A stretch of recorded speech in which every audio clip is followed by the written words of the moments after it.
প্রিয় শিক্ষার্থী বন্ধুরা, আশা করি সবাই ভালো আছেন, সুস্থ আছেন এবং নিরাপদে আছেন। সাক্ষ্য আইনের আমরা আজকে পার্ট 3 এবং 4 পড়ব। পার্ট 3-এ আছে ধারা 32 থেকে 55। প্রথমেই ধারা 32। 32 খুবই গুরুত্বপূর্ণ একটি সেকশন। এখান থেকে এমসিকিউ, রিটেন, ইভেন ভাইভাতেও প্রশ্ন আসে এবং আদালতেও আপনার খুব কাজে লাগবে এই ধারাটি। খুব মনোযোগ সহকারে এটা বোঝার চেষ্টা করতে হবে। যে ব্যক্তি মৃত অথবা নিখোঁজ ইত্যাদি হয়েছে, ইত্যাদি বলতে মৃত বা মৃতর মতো। যেমন কোনো ব্যক্তি যদি বিছানায় কোমা অবস্থায় শুয়ে থাকে, তাহলে মৃতর মতোই তো বলা যাবে, তাই না সালমান ভাই?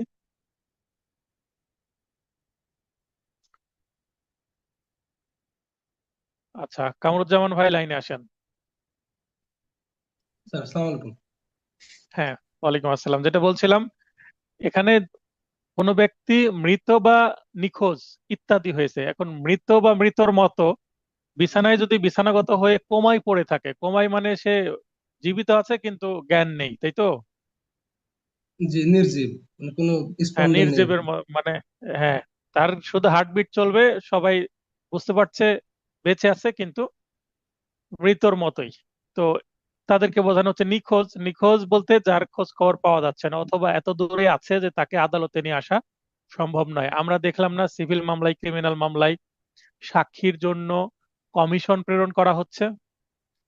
কেন কমিশন প্রেরণ করা হচ্ছে? কারণ সাক্ষীদেরকে আদালতে হাজির করা সম্ভব হচ্ছে না।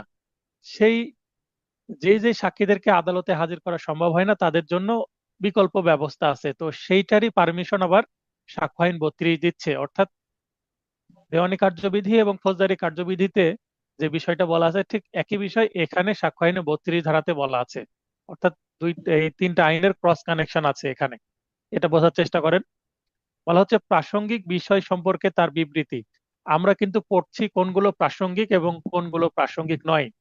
ধারা 5 থেকে শুরু হয়েছে এই গল্প এবং 55 পর্যন্ত চলবে যে কোনগুলো প্রাসঙ্গিক, কোনগুলো প্রাসঙ্গিক নয়, কোনগুলো আদালতে কথা বলা যাবে সেটাই প্রাসঙ্গিক, আর যে বিষয়ে কথা বলা দরকার নাই বা বলার সুযোগ নেই সেটাই অপ্রাসঙ্গিক। সে সকল ক্ষেত্রে প্রাসঙ্গিক। যেমন এই যে এই ইংরেজি একটা বাক্য আছে, cases in which statement of relevant fact by person who is dead or cannot be found etcetera is relevant. এটা কত ধারার বিষয়বস্তু? এইভাবে প্রশ্ন আসতে পারে। ইংরেজিটা তুলে দিয়ে বলবে কত ধারায় আছে। 32 ধারা। গত বছর এই সাক্ষ্য আইন থেকে সবচেয়ে ধারাভিত্তিক প্রশ্ন বেশি এসেছে। একটা বাক্য তুলে দিয়ে বলে কত ধারায় আছে। সেই সব ব্যক্তিকে সাক্ষী মর্মে তলব করা যায় না। সরি, যেসব ব্যক্তিকে সাক্ষী মর্মে তলব করা যায় না তাদের বিবৃতি, সেটা মৌখিক হতে পারে বা লিখিত হতে পারে, এটা আদালত প্রাসঙ্গিক হিসেবে ধরে নিবে। এই নিচের 8 প্রকার ক্ষেত্রে, নিচে 8 প্রকার ব্যক্তি বা 8 প্রকার যে বিষয় আছে, এটা ক্ষেত্রে প্রযোজ্য। দেখেন, 8 দিয়ে কিন্তু 32-কে ভাগ যায়। আপনারা 32-এর নিচে এভাবে লিখে নিতে পারেন যে 32-কে 8 দিয়ে ভাগ করে 4 × 8 = 32। তার মানে এই 32 ধারায় 8 প্রকার ব্যক্তি বা 8টি ক্ষেত্রে আদালতে উপস্থিত না হয়েও সাক্ষ্য দেওয়া যেতে পারে। অর্থাৎ যাদেরকে তলব করা সম্ভব নয়, তলব মানে ডাকা সম্ভব নয় আদালতে। 1 নম্বরে খুবই গুরুত্বপূর্ণ, মৃত ব্যক্তির মৃত্যুর কারণ সম্পর্কে প্রশ্ন উত্থাপিত হলে তার মৃত্যুকালীন ঘোষণা বা ইংরেজিতে ডাইং ডিক্লারেশন। যদি বলা হয় ডাইং ডিক্লারেশন কত ধারায় আছে, তাহলে 32 ধারা। অনেক সময় উপধারাকে টার্গেট করে প্রশ্ন আসে। উপধারা মানে এই যে 32-এর উপধারা 1, এভাবে আসতে পারে। তো ডাইং ডিক্লারেশন শব্দের অর্থ কি? কোনো ব্যক্তি মুমূর্ষু অবস্থায়, মানে হয়তো বা আঘাতপ্রাপ্ত হয়েছে, কেউ তাকে আঘাত করেছে, মারা যাবে কিছুক্ষণের মধ্যে, ওই সময় সে যদি বলে যে হ্যাঁ, আমাকে অমুক ব্যক্তি XYZ এই তিনজন মিলে আমাকে এই অবস্থা করেছে, তাহলে আমি যদি মারা যাই আমার মৃত্যুর জন্য XYZ দায়ী। This is dyeing declaration. মানে এটাই হচ্ছে ডাইং ডিক্লারেশন, যে মৃত্যুর আগে মৃত্যুর কারণ সম্পর্কে যে বক্তব্য পেশ করে গেল সেটাই। এখন কোনো ব্যক্তি যদি ডাইং ডিক্লারেশন দিয়ে পরবর্তীতে সে চিকিৎসা অবস্থায় থেকে কিছুদিন পরে যদি বেঁচে যায়, মৃত্যুবরণ না করে, তাহলে সেই ডাইং ডিক্লারেশনটা ডাইং ডিক্লারেশন থাকবে না। কারণ ডাইং ডিক্লারেশন সে দিল কোনো লিখিত অবস্থায় কোনো কিছু করে গেল, অথবা রেকর্ড করে গেল বা ভিডিও করে গেল, অথবা তার সামনে কেউ ছিল তাকে কোনো কিছু বলে গেল, এগুলো সবই ডাইং ডিক্লারেশন। সেটা মৌখিক হতে পারে, লিখিত হতে পারে, চিহ্নের মাধ্যমে হতে পারে, ইশারার মাধ্যমে হতে পারে। এখন মনে করেন যে একজন ব্যক্তি আহত অবস্থায় পড়ে আছে, তার বুকে গুলি লেগেছে। এখন হঠাৎ একজন এসে তাকে বললো যে কে তোমাকে মেরেছে, গুলি করেছে কে। এখন সে দেখিয়ে দিল একজনের দিকে আঙ্গুল তুলে দেখিয়ে দিল, দেখা যাচ্ছে যে রহিম নামের একজন ব্যক্তি দৌড়ে পালিয়ে যাচ্ছে, হাতে একটা বন্দুক। তাহলে এটা দ্বারা কি বোঝাচ্ছে? যে সেই ইশারা করলো রহিমের দিকে, রহিম গুলি করেছে। তো এটাও একটা ডাইং ডিক্লারেশনের অংশ হতে পারে। মানে ডাইং ডিক্লারেশন একটা ফ্যাকচুয়াল বিষয়, বিভিন্ন ভাবে হতে পারে। তো যে ডাইং ডিক্লারেশন প্রমাণ প্রমাণ করতে চায় তাকে পুরো বিষয়টা বর্ণনা করতে হবে, মানে যার কাছে ডাইং ডিক্লারেশন দেওয়া হয়েছে।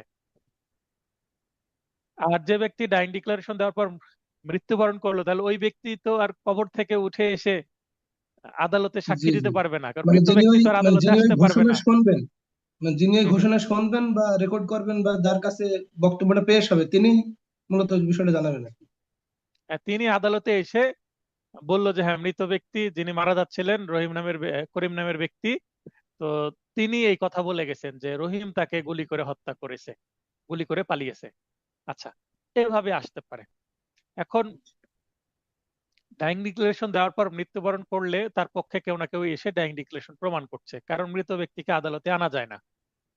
কিন্তু সে যদি বেঁচে যায় চিকিৎসায়, তাহলে সে নিজেই আসবে, এসে ডাইং ডিক্লারেশনে যেটা বলেছিল সেটা সে মৌখিকভাবে ওরালি আদালতে বলবে যে হ্যাঁ, এই অবস্থায় আমাকে গুলি করার চেষ্টা করেছে। তখন আর 32 ধারা প্রযোজ্য হবে না, কারণ সেটাকে আর ডাইং ডিক্লারেশন বলাই হবে না, কারণ মুমূর্ষু অবস্থায় বলে সে বেঁচে ফিরেছে।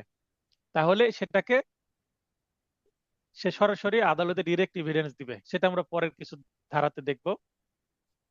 আচ্ছা, তারপরে 2 নম্বরে বলা হচ্ছে স্বাভাবিক কাজকর্মের খাতায় লিপিবদ্ধ সময় ও তারিখ। যেমন এটা আমার হচ্ছে অ্যাডভোকেট ডায়েরি, এই ডায়েরিতে আমার দৈনিক কয়টি মামলা থাকে, কি অবস্থায়, সবকিছু থাকে। তো এই ডায়েরিতে আমি প্রতিদিন কোনো কিছু যে লিখছি, এটা কিন্তু একটা এভিডেন্স। এখন ইন কেস এই ডায়েরিটা আমার আজ থেকে 50-60 বছর পরে যদি আমি মৃত্যুবরণ করার পরে, এক সময় তো মারা যাব, সারা জীবন তার মানে চিরকাল বেঁচে থাকবো না, মানে যতদিন পরে মারা যায়। এখন এই ডায়েরিটা 2025 সালের ডায়েরিটা, অ্যাডভোকেট শহীদুল ইসলামের ডায়েরিটা যদি কোনো মামলায় সাক্ষ্য হিসাবে প্রদান করার প্রয়োজন হয়, তাহলে আমার পক্ষে এই ডায়েরিটা কেউ উপস্থাপন করতে পারবে, অথবা আমিও করতে পারবো, আমি বেঁচে থাকা অবস্থাতে যদি দরকার হয়। কারণ এটা আমি দিয়ে দিচ্ছি। এখন এটা আমার ডায়েরি, আমার দখলে আছে। এখন কোনো কারণে এটা রেখে যদি আমি বিদেশে সেটেল হয়ে যাই, বিদেশে চলে যাই বা মৃত্যুবরণ করি, তখন আমার ডায়েরিটাই আমার পক্ষে সাক্ষ্য দিবে। আবার ডায়েরি উদাহরণ দিলাম, আরো হতে পারে কি যারা বিজনেস করে তাদের তো ডেইলি একটা খাতা মেনটেন করে, হিসাবের খাতা, সেটাও কিন্তু হতে পারে। আর্থিক বা মালিকানাগত স্বার্থের পরিপন্থী কোনো বিষয় হলে, অধিকার বা প্রথা বা সাধারণের স্বার্থ সংশ্লিষ্ট কোনো বিষয় হলে, বৈবাহিক বা দত্তক সম্পর্কের অস্তিত্ব বিষয়ে কোনো কিছু হলে, মৃত ব্যক্তির উইলে বা পারিবারিক বিষয়ের কোনো বিষয় হলে, উইল বা 13 ধারায় বর্ণিত প্রথা বা কার্যের বিষয় হলে, এবং কতিপয় ব্যক্তি কর্তৃক প্রদত্ত বিচার্য বিষয়ের সাথে মনোভাব ব্যক্ত করে, এই ধরনের যখন 2-3 জন ব্যক্তি বা তার বেশি ব্যক্তি এসে বক্তব্য পেশ করবে। মূলত 1 নম্বরটা বেশি গুরুত্বপূর্ণ, ডাইং ডিক্লারেশন, এবং অন্য 7টা খুব একটা গুরুত্বপূর্ণ না, তবে জাস্ট মনে রাখবেন তাহলে হবে। 32 ধারা, উপধারা 1-এ ডাইং ডিক্লারেশন আছে, এবং অন্যান্য যে বিষয়গুলো আছে সেগুলো যেই ব্যক্তি মৃত্যুবরণ করেছে তার হিসাব বা তার সম্পর্কে কোনো কিছু, বা যে ব্যক্তি দেশ থেকে বিদেশে সেটেল হয়ে গেছে বা নিখোঁজ হয়ে গেছে, তার সম্পর্কে এই 2 থেকে 8 পর্যন্ত সবকিছুই প্রযোজ্য হবে। তার মানে যার জিনিস, তাকে সরাসরি আদালতে না আসলেও এই বিষয়গুলোর ক্ষেত্রে শোনা সাক্ষী, অর্থাৎ ইনডিরেক্ট সাক্ষী প্রযোজ্য হবে।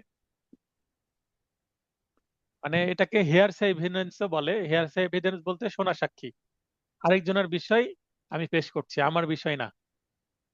33, কোন সাক্ষ্যে প্রদত্ত বিবৃতির সত্যতা পরবর্তী মামলায় প্রমাণের জন্য উক্ত সাক্ষ্যের প্রাসঙ্গিকতা। কোন সাক্ষ্যে প্রদত্ত বিবৃতির সত্যতা পরবর্তী মামলায়, মনে করেন যে একটা ব্যক্তির 2-3টা মামলা আছে, তে আগের আগের মামলায় যে বিবৃতি দিয়েছিল বা সাক্ষী দিয়েছিল, সেটা বক্তব্য দেওয়ার পর ওই ব্যক্তি যদি হারিয়ে যায় বা মৃত্যুবরণ করে বা বেঁচে আছে, অন্য একটা মামলায় সে কি করছে, ভিন্ন সাক্ষী দিচ্ছে। তখন যদি আমি বলি যে একই বিষয়ে আপনি আগের একটা মামলাতে এক কথা বললেন এবং এই মামলাতে আপনি আরেক কথা বললেন, তখন কি করা যাবে? আগের মামলার যে সাক্ষীর বক্তব্য সেটা জাবেদা কপি তুলে, সার্টিফাইড কপি তুলে আদালতে পেশ করলে এটা কিন্তু সাক্ষ্যগত মূল্য আছে। তার মানে আদালতে সাক্ষী দিয়েছে, এইটা ভবিষ্যতে যতগুলো মামলা হবে প্রতিটা মামলায় সেটা ইউজ করা যাবে। এখন একটা মামলায় রহিম বলছে যে হ্যাঁ এই সম্পত্তি আমার দখলে নাই, আমার ছোট ভাই করিমের দখলে আছে। এখন ভবিষ্যতে যদি মামলার সমস্যা তৈরি হয়, তখন সে যদি বলে যে আমি বিগত 20 বছর ধরে এই সম্পত্তি ভোগ করছি, কিন্তু সে 5 বছর আগে বললো যে এটা আমার ছোট ভাইয়ের দখলে আছে, তাহলে এই আগের বক্তব্যটা তার বাধা সৃষ্টি করবে। এটাই হচ্ছে মূল বক্তব্য। সাক্ষীর মৃত্যু হলে বা খোঁজ পাওয়া না গেলে, সাক্ষ্য প্রদানে অক্ষম হয়ে গেলে বা বিরোধ পক্ষ তাকে সরিয়ে রাখলে, উপস্থিত করা সময় ও ব্যয় সাপেক্ষ হলে পূর্বের সাক্ষ্য পরবর্তী মামলায় প্রাসঙ্গিক হবে। আমরা এটা সচরাচর করেই থাকি। তবে 3টি শর্ত আছে। পরবর্তী মামলা একই পক্ষদ্বয়ের বা তাদের স্বার্থ সংশ্লিষ্ট ব্যক্তিদ্বয়ের মধ্যে হতে হবে। আর পূর্বে উক্ত সাক্ষীকে জেরা করার সুযোগ পেতে হবে। আগে যে সাক্ষী দিয়েছিল ওই সাক্ষী শুধু জবানবন্দি থাকলে হবে না, জেরাও থাকতে হবে। আর উভয় মামলায় বিচার্য বিষয় একই ধরনের হতে হবে, একই না হলেও একই ধরনের হতে হবে, মানে প্রায় সিমিলার কেস। 34 বলা হচ্ছে হিসাবের খাতায় লিপিবদ্ধ বিষয় এতটুকু আগের ছিল আর ডিজিটাল রেকর্ড, তাহলে হিসাবের খাতায় যে খাতাটা যদি, যেমন এটা কিন্তু আমার একটা হিসাবের খাতা, আপনারা যারা ভর্তি হন কে কত পেমেন্ট দেন, রোল নাম্বার কত হয়, এটা কিন্তু আমি এখানে লিপিবদ্ধ করি। এটা একটা রেজিস্টারের মতো কাজ করে, তো এটা একটা হিসাবের খাতা আমার। আর ডিজিটাল রেকর্ড আবার আমার একটা ফাইল করা আছে, এই আমার কম্পিউটারে কিন্তু সেভ করা আছে সবকিছু। তারপরে আপনাদের সাথে আমার যে হোয়াটসঅ্যাপে কথাবার্তা হয়, আপনারা কে কত পেমেন্ট দিলেন, এটাও একটা হিসাবের খাতার মতোই কাজ করে, হোয়াটসঅ্যাপের যে কথাবার্তা। তো এটা কিন্তু একটা ডিজিটাল রেকর্ড যেটা কম্পিউটারের ভেতরে আছে। তো 2022 সালে এই সাক্ষ্য আইনটা অ্যামেন্ডমেন্ট হয় সর্বশেষ, যেটাতে ডিজিটাল রেকর্ডকে বা ডিজিটাল যে এভিডেন্স সেটাকে কার্যকর হিসাবে বা গ্রহণযোগ্য হিসাবে নেওয়া হচ্ছে বা প্রাসঙ্গিক ধরা হচ্ছে। তো কোন ক্ষেত্রে প্রযোজ্য হবে হিসাবের খাতা বা ডিজিটাল রেকর্ড, যেটা হিসাবের খাতার মতোই, যেটা ডিজিটালি আছে, প্রিন্ট আকারে নাই। আমরা যেটাকে হার্ড কপি এবং সফট কপি বলি, কম্পিউটারে যেটা আছে, আমি যেটা থেকে আপনাদের ক্লাস নিচ্ছি সেটা কিন্তু কম্পিউটারে soft soft copy. Copy, this is digital record. কিন্তু আপনাদেরকে প্রিন্ট করে একটা নোট পাঠিয়েছে, সেটা কিন্তু ডিজিটাল রেকর্ড না, হার্ড সেটা copy. Hard copy, print copy. হ্যাঁ, তো সফট কপি শব্দটাও আসতে পারে পরীক্ষায় অপশন হিসাবে। তো হার্ড কপি ডিজিটাল রেকর্ড একই জিনিস। Entries in books or of accounts, মানে হিসাবের খাতায় যে এন্ট্রি বা লিপিবদ্ধ কোনো কিছু, আর ডিজিটাল রেকর্ড হোয়েন রেলিভেন্ট, কখন কখন রেলিভেন্ট হবে এই বিষয়টি, যখন এই বিষয়ে অনুসন্ধান করা আদালতের কর্তব্য তা প্রাসঙ্গিক হবে। শুধুমাত্র এমন লিপিবদ্ধ বা রেকর্ডের উপর ভিত্তি করে কাউকে দোষী সাব্যস্ত করা যাবে না, মানে এটা যথেষ্ট বা এনাফ এভিডেন্স না, এর সাথে অন্যান্য এভিডেন্স যুক্ত হতে হবে। আমি মনে করেন যে এখানে হিসাবের খাতায় একজন আমাকে মনে করেন পুরো পেমেন্ট দিয়েছে, এখন আমি ভুল করে মনে করেন প্রথমে 3,000 একজন টাকা দিলেন আপনাদের মধ্যে, পরে আবার 3,000 দিয়ে পরিপূর্ণ 6,000 পেমেন্ট হয়ে গেছে ফুল পেড। এখন আমি হোয়াটসঅ্যাপে লিখে দিয়েছি ফুল পেড, কিন্তু আমার খাতায় লিখতে ভুলে গেছি, হয়তো বা আমি কোর্টে ছিলাম বা বাইরে ছিলাম, ওই সময় টাকা প্রদান করা হয়েছে, আমি ফুল পেড লিখে দিয়েছি হোয়াটসঅ্যাপে, কিন্তু হয়তো বা আমার রেজিস্টারে উঠেনি সেটা। তখন আমি হয়তো বা ওই ব্যক্তিকে আবার বলছি যে আপনার তো 3,000 টাকা কি আছে, ডিউ আছে। তখন উনি কি করবেন?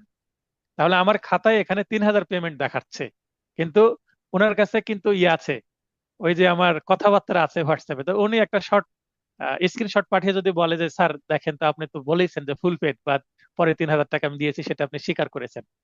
এই কারণেই কোনো দোকানদার বা যে টাকার হিসাব রাখছে সে যদি ইচ্ছে করে কোনো কাস্টমারের হিসাবে যদি একটু বেশি বাকি লিখে রাখে, তো এটা যথেষ্ট না, এটা আবার কিন্তু প্রমাণ করতে হবে। বুঝতে পেরেছেন?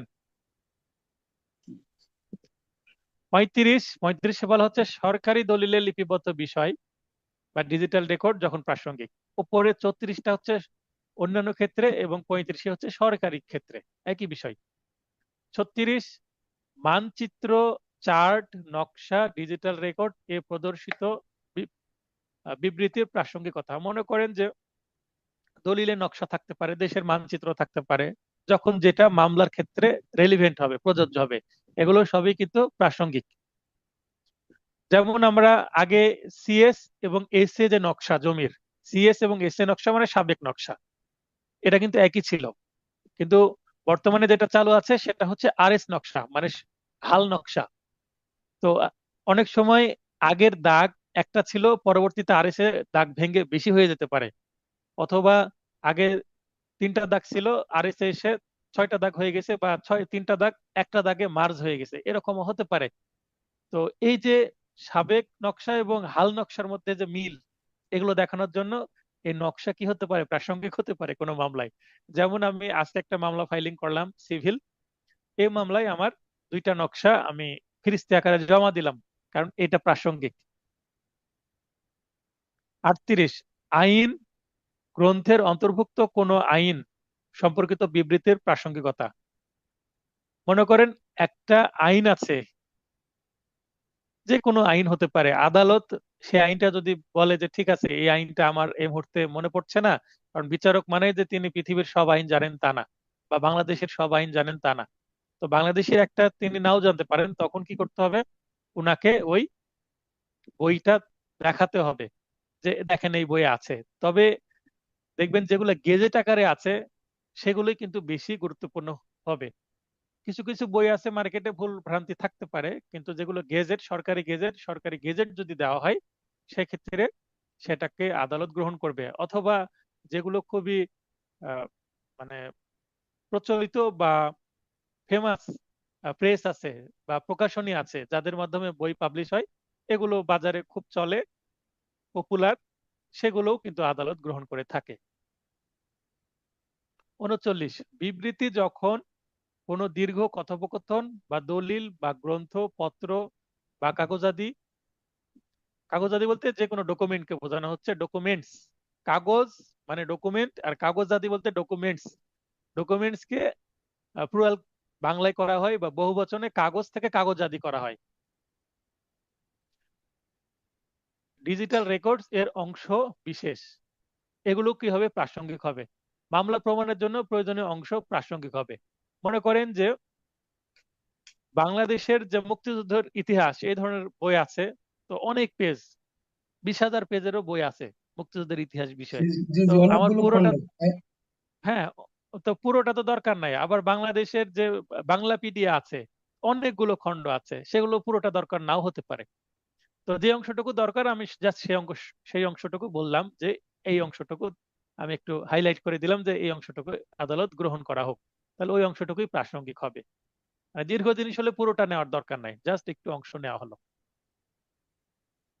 40, দ্বিতীয় দফায় দ্বিতীয় দফায় মোকদ্দমায় বা বিচারে প্রতিবন্ধকতা জন্য পূর্ববর্তী রায় প্রাসঙ্গিক।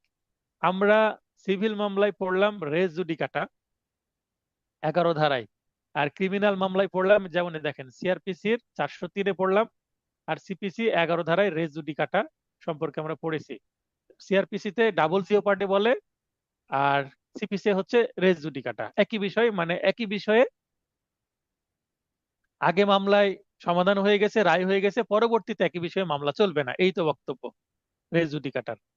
তো এটা একই বিষয়ে একজন মামলা করলো, করে মামলায় হেরে গেল, পরবর্তীতে 2-3 বছর পর আবার একই বিষয়ে মামলা করছে, বা তার সন্তানেরা করছে, সিভিল মামলা বা ক্রিমিনাল মামলা যেটা হোক।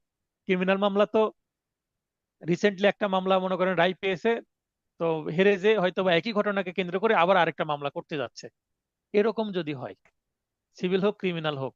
তো 40 ধারা বলছে যে পরবর্তীতে যে মামলা হলো ওই মামলায় পূর্ববর্তী মামলার রায়টা দিতে হবে, রায় দিলেই তো জানা যাবে যে হ্যাঁ আগের মামলায় নিষ্পত্তি হয়েছে। আদালতকে শুধু মুখের কথা বললেই তো হবে না যে স্যার এই বিষয়ে মামলা হয়েছিল, রায় আমরা জিতেছি, কিন্তু অপরপক্ষ আবার একই বিষয়ে মামলা করেছে। তো আদালত তো মুখের কথাই বিশ্বাস করবে না, তাহলে আদালতকে আগের মামলার রায় দেখাতে হবে, সার্টিফাইড কপি, তাহলে আদালত বিশ্বাস করবে। রায়, ডিক্রি বা আদেশ, এগুলো প্রাসঙ্গিক হবে কোনটা, আগের মামলায় যেটা নিষ্পত্তি হয়ে গেছে, তাহলে পরের মামলা কি হয়ে যাবে, খারিজ হয়ে যাবে। জাজমেন্ট ইন পার্সোনাম, মনে রাখবেন জাজমেন্ট ইন পার্সোনাম, আরেকটা আছে হচ্ছে জাজমেন্ট ইন রেম।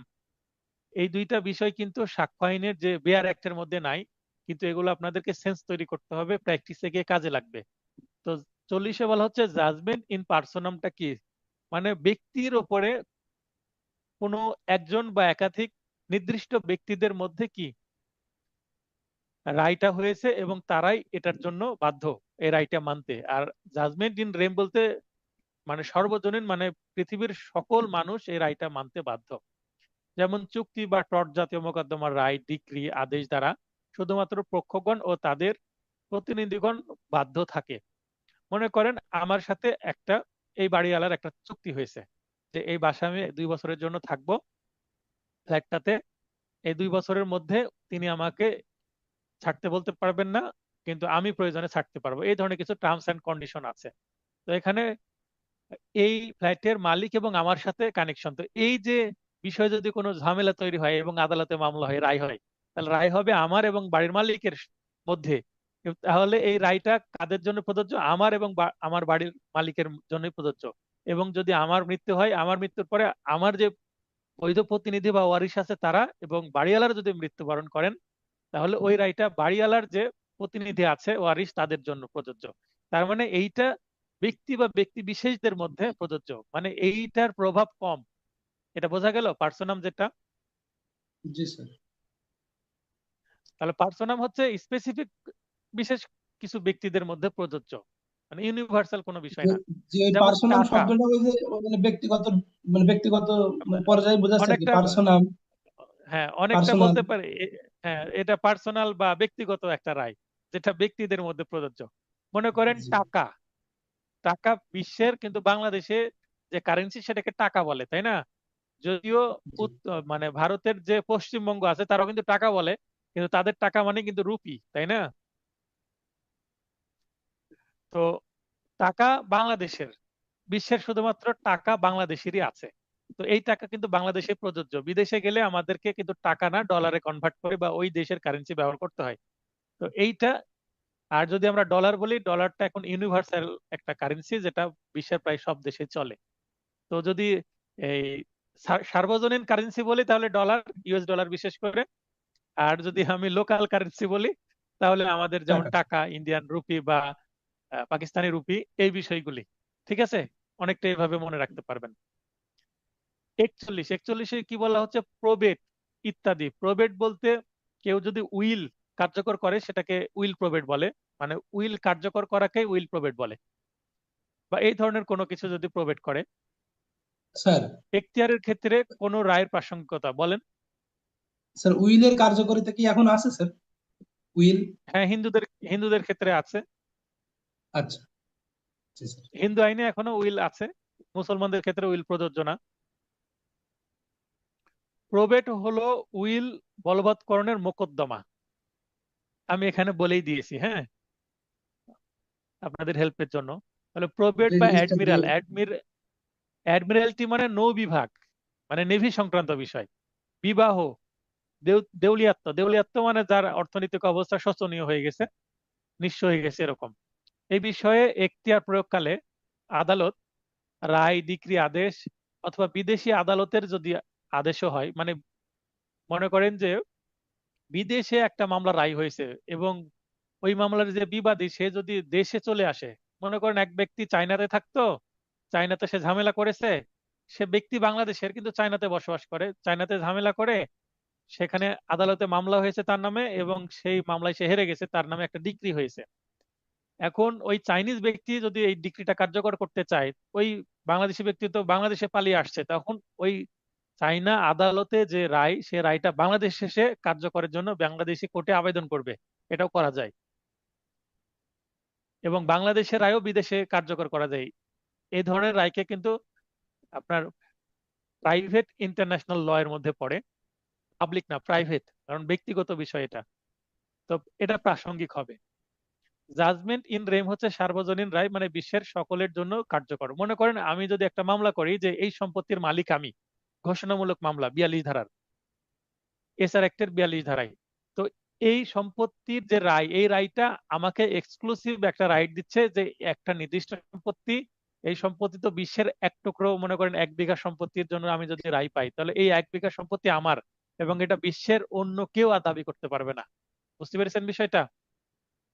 এটা হচ্ছে right in personam, sorry, right in judgment in rem. এবং এই রাইটটা বিশ্বের সকলের ক্ষেত্রে প্রযোজ্য এবং রাইটটা বিশ্বের সকল ব্যক্তি মানতে বাধ্য, এবং এটার প্রভাব বিশ্বব্যাপী। এটা একটা উদাহরণ দিলাম, এই ধরনের বিষয় যদি সামনে আসে বুঝতে পারবেন। 43 ধারা 40 41 এবং 42 এ বর্ণিত রায় প্রভৃতি ব্যতীত অন্যান্য রায় ইত্যাদি যখন প্রাসঙ্গিক। বিচার্য বিষয় না হলে, অত্র আইনের বিধান মতে প্রাসঙ্গিক না হলে তা প্রাসঙ্গিক নয়। তবে বিচার্য বিষয় হলে তা প্রাসঙ্গিক হবে, যেমন ধারা 8, 11, 13 বা 54 অনুসারেও প্রাসঙ্গিক হবে। মানে এখানে আমরা যে পূর্ব মামলার যে রায়, 41-এ প্রবেট সংক্রান্ত রায় এবং 42-এ কি আছে দেখে নেবেন। 42টা আমি রাখিনি, গুরুত্বপূর্ণ না। তো এই সংক্রান্ত বিষয় ছাড়াও আরো যদি কোনো কিছু থাকে সেগুলো প্রাসঙ্গিক হবে। 44 ধারা 40 থেকে 42-এ বর্ণিত রায় অর্জনের ক্ষেত্রে যদি প্রতারণা থাকে, যোগসাজশ বা আদালতের অযোগ্যতার প্রমাণ থাকে, মানে যে আদালতে মামলাটা বিচার্য নয় ওই আদালত বিচার করে ফেলেছে ভুল করে, যখন প্রাসঙ্গিক হবে। অত্র ধারাটিতে ফ্রড, পিটিএস, এভরিথিং নীতি প্রতিফলিত হয়েছে। এই যে এখানে একটা যে ইংরেজি টার্মস তুলে দিয়েছি, এই টার্মসটা মনে মনে রাখবেন। এই টার্মসটা তুলে দিয়ে বলতে পারে যে এটা কত ধারা বিষয় বা কত ধারা এটা প্রতিফলিত হয়েছে। 45 বিশারদের অভিমত, অপিনিয়ন অফ এক্সপার্টস, বা সংক্ষেপে উল্টো করে বললে এক্সপার্ট ওপিনিয়ন, একই কথা। এক্সপার্ট ওপিনিয়ন বা বিশারদের অভিমত, বিশারদ মানে বিশেষজ্ঞ ব্যক্তি, সেটা তৃতীয় পক্ষের মতামত বলে হচ্ছে থার্ড পার্টির ওপিনিয়ন, এটা প্রাসঙ্গিক হবে। এ থার্ড পার্টি কারা? বিদেশি আইন। মনে করেন বিদেশি যদি কোনো আইন হয় যেটা বাংলাদেশের ব্যক্তিদের সাধারণত জানার কথা না, যেমন চাইনিজ ভাষায় যদি লেখা থাকে, চাইনিজ রায়ের কথা আমি বললাম, বা ফ্রেঞ্চ ভাষা লেখা থাকে, তো এই আইনটা পড়ানোর জন্য কি লাগবে? একজন এক্সপার্ট লাগবে যে চাইনিজ ভাষাও জানে, ইংরেজি বা বাংলা ভাষাও জানে, অনেকটা ইন্টারপ্রিটার বা দোভাষী বলা হয়। তো তার মতামত লাগবে এবং সে লিখিত করে দিবে যে হ্যাঁ এই আইনের এই প্রভিশন দ্বারা চাইনা ভাষা এটা লিখা আছে, বাংলা এর অর্থ এই বা ইংরেজি অর্থ এই। ইংরেজি করে দিলে তখন ইংরেজি থেকে আমরা আবার বাংলা করতে পারবো। বিজ্ঞান সংক্রান্ত কোনো সায়েন্স রিলেটেড কোনো কিছু যদি হয়, যেমন মাদকদ্রব্য আইনে যদি মামলা হয়, কোনো স্যাম্পল বা জব্দকৃত আলামত, সেটা হিরোইন না গাঁজা, না ইয়াবা, না অন্য কোনো মাদকদ্রব্য বা চোরাই মদ, তো এই এই ধরনের যে ডিসিশন, কেমিক্যাল রিপোর্ট বা রাসায়নিক পরীক্ষার একটা রিপোর্ট চলে আসে, দেখবেন যে মাদক মামলার একটা স্যাম্পল 2 গ্রামের মতো বা 5 গ্রামের মতো রেখে বাদ বাকিগুলা সিলগালা করা হয় এবং এটা পাঠিয়ে দেয় কেমিক্যাল রিপোর্টের জন্য, এক্সপার্টের কাছে চলে যায়। মানে এক্সপার্ট একটা কেমিক্যাল রিপোর্ট বা রাসায়নিক পরীক্ষার তথ্য দেয়, সেটা কিন্তু এই 45 ধারাই প্রাসঙ্গিক হবে, কারণ এক্সপার্ট যেটা দিবে সেটা প্রাসঙ্গিক হবে, মানে আদালত নিতে বাধ্য। চারুকলা, হস্তলিপি, মানে একজনের হাতের লেখা, তাহলে হ্যান্ড রাইটিং এক্সপার্টের কাছে চলে যাবে যে এটা আসামির বা বাদীর হাতের লেখা কিনা। আঙ্গুলের ছাপ, ফরেনসিক একটা এভিডেন্স, ফরেনসিক যে কোনো সাক্ষ্য বা ডিজিটাল রেকর্ড, ডিজিটাল রেকর্ড যদি হয় যারা সাইবার এক্সপার্ট তাদের কাছে যাবে। ইত্যাদি বিষয় অভিমত গ্রহণ করা আদালতের বিবেচনামূলক ক্ষমতা। 45 এতে ফিজিক্যাল বা ফরেনসিক সাক্ষ্য হিসেবে বিশারদের অভিমত, এটা প্রাসঙ্গিক হবে। কোন বিশারদ, বিশারদ বলতে বিশেষজ্ঞ ব্যক্তি, আদালতে সাক্ষী হিসাবে পরীক্ষা করতে হলে সকল পক্ষকে তার প্রতিবেদন প্রদান করতে হবে। মানে বাদী বিবাদী উভয় বা বাদী এবং আসামি উভয় পক্ষের কাছে থাকবে। যেমন মামলার চার্জশিট আসলে চার্জশিটের আমরা পুরো সেট কপি তুলে নিই, সেখানে কোনো কেমিক্যাল রিপোর্ট থাকলে বা যদি কোনো মারামারি মামলা হয় মেডিকেল রিপোর্ট থাকে, মার্ডার কেস হলে পোস্টমর্টম রিপোর্ট থাকে, এই ধরনের সবগুলো রিপোর্ট আমরা আসামি পক্ষও তুলতে পারি, মানে সংগ্রহ করতে পারি। তাহলে এটা থেকে আমরা মামলার ডিফেন্স প্রস্তুতি নিতে পারি। কোন বিশারদের মতামত শুধুমাত্র আদালত বরাবর প্রেরণ করা যাবে, অর্থাৎ এই যে কেউ যদি মেডিকেল সার্টিফিকেট নিজে কোনো জায়গায় যে মেডিকেলে যে তুলতে যায়, তখন কোনো পক্ষকে বাদী বা আসামি পক্ষকে দিবে না, সংশ্লিষ্ট কর্তৃপক্ষ আদালতেই পাঠাবে। যদি আদালত তলব করে তাহলে আদালতে পাঠাবে, বা সংশ্লিষ্ট যদি যে আইও ইনভেস্টিগেটিং অফিসার সে যদি চাই তাহলে আদালতের পক্ষ থেকে তাকে দেওয়া হবে। কিন্তু কোনো মক্কেল নিতে পারবে না, বাদী বা বিবাদী মামলার কোনো পক্ষ বা আইনজীবী পাবে না এটা। বিশারদ মূলত আদালতের সহায়তাকারী, কিন্তু একজন অ্যাডভোকেট যদি কোনো অভিমত নিতে চায় তাহলে আদালতের কাছে তিনি কি করবেন? একটা সাক্ষ্য, এই সাক্ষ্যটা আসামির না বাদীর এটা আমি জানতে চাচ্ছি, আমি অ্যাডভোকেট হিসাবে কি করব? আমি সরাসরি যদি সংশ্লিষ্ট ডিপার্টমেন্টে হ্যান্ড রাইট এক্সপার্টের কাছে আবেদন করি, সেটা কিন্তু দিবে না আমাকে। কে দিবে? তবে আমি প্রাইভেটলি যারা করে তাদের কাছে প্রাইভেটলি বা ব্যক্তিগতভাবে নিতে পারি, সেটা ভিন্ন বিষয়। সেটা আদালত গ্রহণ করবে কিনা সেটা আদালতের বিষয়, গ্রহণ করার সম্ভাবনা কম। তাহলে কি করতে হবে? আদালতের কাছে আবেদন করতে হবে যে ইওর অনার, এই মামলার যে হ্যান্ডরাইটিং বা একটা চেক দিয়েছে, চেকের যে স্বাক্ষর সেটা আমি দাবি করছি এটা আসামির না, এটা আমি হ্যান্ডরাইটিং এক্সপার্টের ওপিনিয়ন চাচ্ছি। তাহলে আদালতের কাছে যদি দরখাস্ত করা হয়, আদালত যদি দরখাস্ত মঞ্জুর করে, তখন সেটা চলে যাবে এই আবেদনের কপি সহ একটা নির্দেশনা বা আদেশ সংশ্লিষ্ট এক্সপার্টের কাছে, এবং এটার স্যাম্পলও চলে যাবে। তখন এক্সপার্ট যে কপিটা আদালতে জমা দিবে, তখন আদালত থেকে অ্যাডভোকেট হিসাবে আমি তুলে নিতে পারবো। তার মানে আদালতের মাধ্যমে আমাকে যেতে হবে, আমি ডিরেক্ট গেলে হবে না। এবং সরকারি প্রতিষ্ঠান আছে, সরকারি প্রতিষ্ঠান থেকে সবকিছু প্রোভাইড করা হবে। 47, হস্তলিপি। হস্তলিপি মানে হ্যান্ডরাইটিং বা হাতের লেখা, টিপ সই সহ এই সংক্রান্ত যদি অভিমত হয়, তাহলে সেটাও কিন্তু প্রাসঙ্গিক হবে। কোন ক্ষেত্রে প্রাসঙ্গিক হবে? উক্ত হস্তলিপির সাথে পরিচিত ব্যক্তির অভিমত। এক্সপার্ট ওপিনিয়ন না হলে হবে, মনে করেন রহিম এর লেখা কেমন রহিমের পরিবারের লোকজন জানতে পারে, বা তার ক্লাসমেট জানতে পারে, তার বন্ধু বান্ধবীরা জানতে পারে। তো তাকে যদি সাক্ষী হিসাবে ডেকে বলি যে দেখেন তো, আপনি তো রহিমের ওয়াইফ, তো আপনি বলেন তো এটা রহিমের লেখা কিনা, রহিমের লেখা কেমন আপনার তো জানার কথা। সে বলতে পারে যে না, এটা রহিমের লেখা না, বা রহিমের লেখার মতো মনে হচ্ছে না। বা রহিমের শিক্ষককে ডেকে জানানো যেতে পারে, যদি সে পড়াশোনা, মনে করেন ক্লাস 10-এ পড়ে একটা ছেলে, তার হাতের লেখা কেমন তার শিক্ষকরা তো জানার কথা। তো এই পরিচিত ব্যক্তিকে সাক্ষী হিসেবে ডাকা যেতে পারে।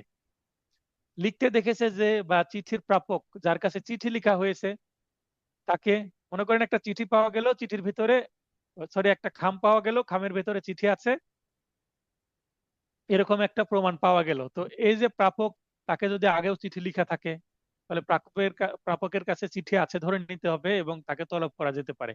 সে এসে বলবে হ্যাঁ, আমার কাছে নিয়মিত চিঠি লিখতো, আমার কাছে চিঠি আছে, এই যে স্যাম্পল, এবং তার হাতের লেখা কেমন আমি জানি। ব্যক্তির লিখিত বা স্বাক্ষরিত কাগজ কারবারের স্বাভাবিক নিয়মে প্রাপ্ত। এখানে কারবার বলতে কোনো ব্যবসা ক্ষেত্রে বা কোনো নিয়মিত কাজের ক্ষেত্রে। মনে করেন যে আমি অ্যাডভোকেট হিসেবে মামলা পরিচালনা করছি, আমার মক্কেল কিছু কাগজপত্র দিল এবং বলল যে এগুলো আমার নিজের হাতের লেখা, বা এটা আমার দোকানের যে হিসাবের খাতা সেটা, এবং আমি এটা নিজেই লিপিবদ্ধ করেছি। তো এটা একটা কারবারের অংশ হতে পারে। মানে এটা অস্বাভাবিক কোনো না, স্বাভাবিক নিয়মে আসতে হবে, ন্যাচারালি। 47-এ ডিজিটাল সিগনেচার সম্পর্কে অভিমত যখন প্রাসঙ্গিক। আমরা পড়ছি কি বিষয়ে আদালতে কথা বলা যাবে, প্রাসঙ্গিক বিষয়ে কথা বলা যাবে। কোনগুলো প্রাসঙ্গিক সেগুলোই 55 ধারা পর্যন্ত আমরা পড়ছি। এই ক্ষেত্রে সার্টিফাইং অথরিটি কর্তৃক ইস্যুকৃত ডিজিটাল সিগনেচার সার্টিফিকেট প্রাসঙ্গিক হবে। এখন একটা ডিজিটাল সিগনেচার, যেমন আপনারা এখন যখন ফর্ম ফিল আপ করবেন কিছুদিন পরে, বা যারা রেগুলার তারা ফর্ম ফিল আপ করে ফেলেছেন হয়তোবা, আর যারা ইন্টিমেশন পাঠিয়েছিলেন মানে রেজিস্ট্রেশন করেছিলেন, তখন কিন্তু আপনাদের কি করতে হয়েছিল, একটা স্বাক্ষর করে সেটা আবার ছবি তুলে বা স্ক্যান করে সেটা আপলোড করতে হয়েছিল। সেটা কিন্তু এক ধরনের ডিজিটাল সিগনেচার, কারণ আপনার যে ইন্টিমেশন ফর্ম সেটাতে ডিজিটাল সিগনেচার আকারে চলে আসবে। তো এই সিগনেচারটা নিয়ে যদি প্রশ্ন ওঠে যে এই সিগনেচারটা আসলে মিস্টার রহিমের কিনা, বা এখানে একজনের নাম করি আমার স্টুডেন্টের মধ্যে, যেমন কামরুজ্জামান ভাই লাইনে আছেন, কামরুজ্জামান ভাইয়ের এটা সিগনেচার কিনা, এটা নিয়ে যদি প্রশ্ন ওঠে, তাহলে কিন্তু এটা চলে যাবে কার কাছে, এই সিগনেচারটা সঠিক কিনা এটার জন্য একটা ডিপার্টমেন্ট তৈরি করা হয়েছে এই 22 সালের পরে। তারা চেক করে দেখবে যে হ্যাঁ, এটার, তার থেকে অরিজিনাল সিগনেচার নেবে, অরিজিনাল সিগনেচারের সাথে ম্যাচ করাবে কতটা সঠিক। তাহলে এটাকে বলা হচ্ছে সার্টিফাইং অথরিটি কর্তৃক ইস্যুকৃত হতে হবে একটা সার্টিফিকেট, যেটাকে ডিজিটাল সিগনেচার সার্টিফিকেট বলা হচ্ছে। সার্টিফিকেটে লেখা থাকবে যে এই সিগনেচারটা অমুক ব্যক্তির অরিজিনাল কিনা, না এটা ফেক বা ফেব্রিকেটেড। 47 হয়ে গেল। 48, অধিকার বা সাধারণ প্রথার অস্তিত্ব সম্পর্কে অভিমত যখন প্রাসঙ্গিক। যাদের দ্বারা জানা সম্ভব, মানে যারা জানেন বিষয়টা, এই ধরনের কোনো প্রথা, মনে করেন একটা এলাকায় একটা প্রথা আছে, এই প্রথা সম্পর্কে যারা জানে তারা যদি অভিমত দেয় তাহলে সেটা প্রাসঙ্গিক হবে। যথেষ্ট সংখ্যক লোকের একটি শ্রেণীর মধ্যে সাধারণভাবে প্রচলিত প্রথা অধিকারও বোঝাবে। তো প্রথা কিন্তু 1-2 জন পালন করলে হবে না, একটা এলাকার সকল ব্যক্তি যারা পালন করে সেটাই কিন্তু একটা প্রথা হবে। তো ওই প্রথার কারণে যদি প্রথাটা মামলার বিষয় হয় বা মামলার প্রাসঙ্গিক বিষয় হয়, তো প্রথা সম্পর্কে অভিমত নেওয়াটা প্রয়োজন যদি হয়, সেটাও কিন্তু আদালত প্রাসঙ্গিক হিসেবে গ্রহণ করবে সাক্ষী হিসেবে। 49, প্রচলিত রীতিনীতি প্রভৃতি সম্পর্কে অভিমত যখন প্রাসঙ্গিক। প্রতিষ্ঠান বা পরিবারের প্রচলিত রীতিনীতি ও মতামত বা মতবাদ বা ধর্মীয় বা দাতব্য প্রতিষ্ঠানের গঠনতন্ত্র ও পরিচালনা, বিশেষ জেলা বা শ্রেণীর লোকের মধ্যে ব্যবহৃত শব্দ উদ্ধৃতির অর্থ বিশেষ। মনে করেন একটা এলাকায় একটা শব্দ ব্যবহার করে, ওই শব্দটা সেখানে বিশেষ অর্থে ব্যবহার হতে পারে, গালি ব্যবহার হতে পারে, আবার অন্য এলাকা হয়তো বা সেটা খুব ভালো শব্দ। তো এরকম কনফিউশন থাকতে পারে।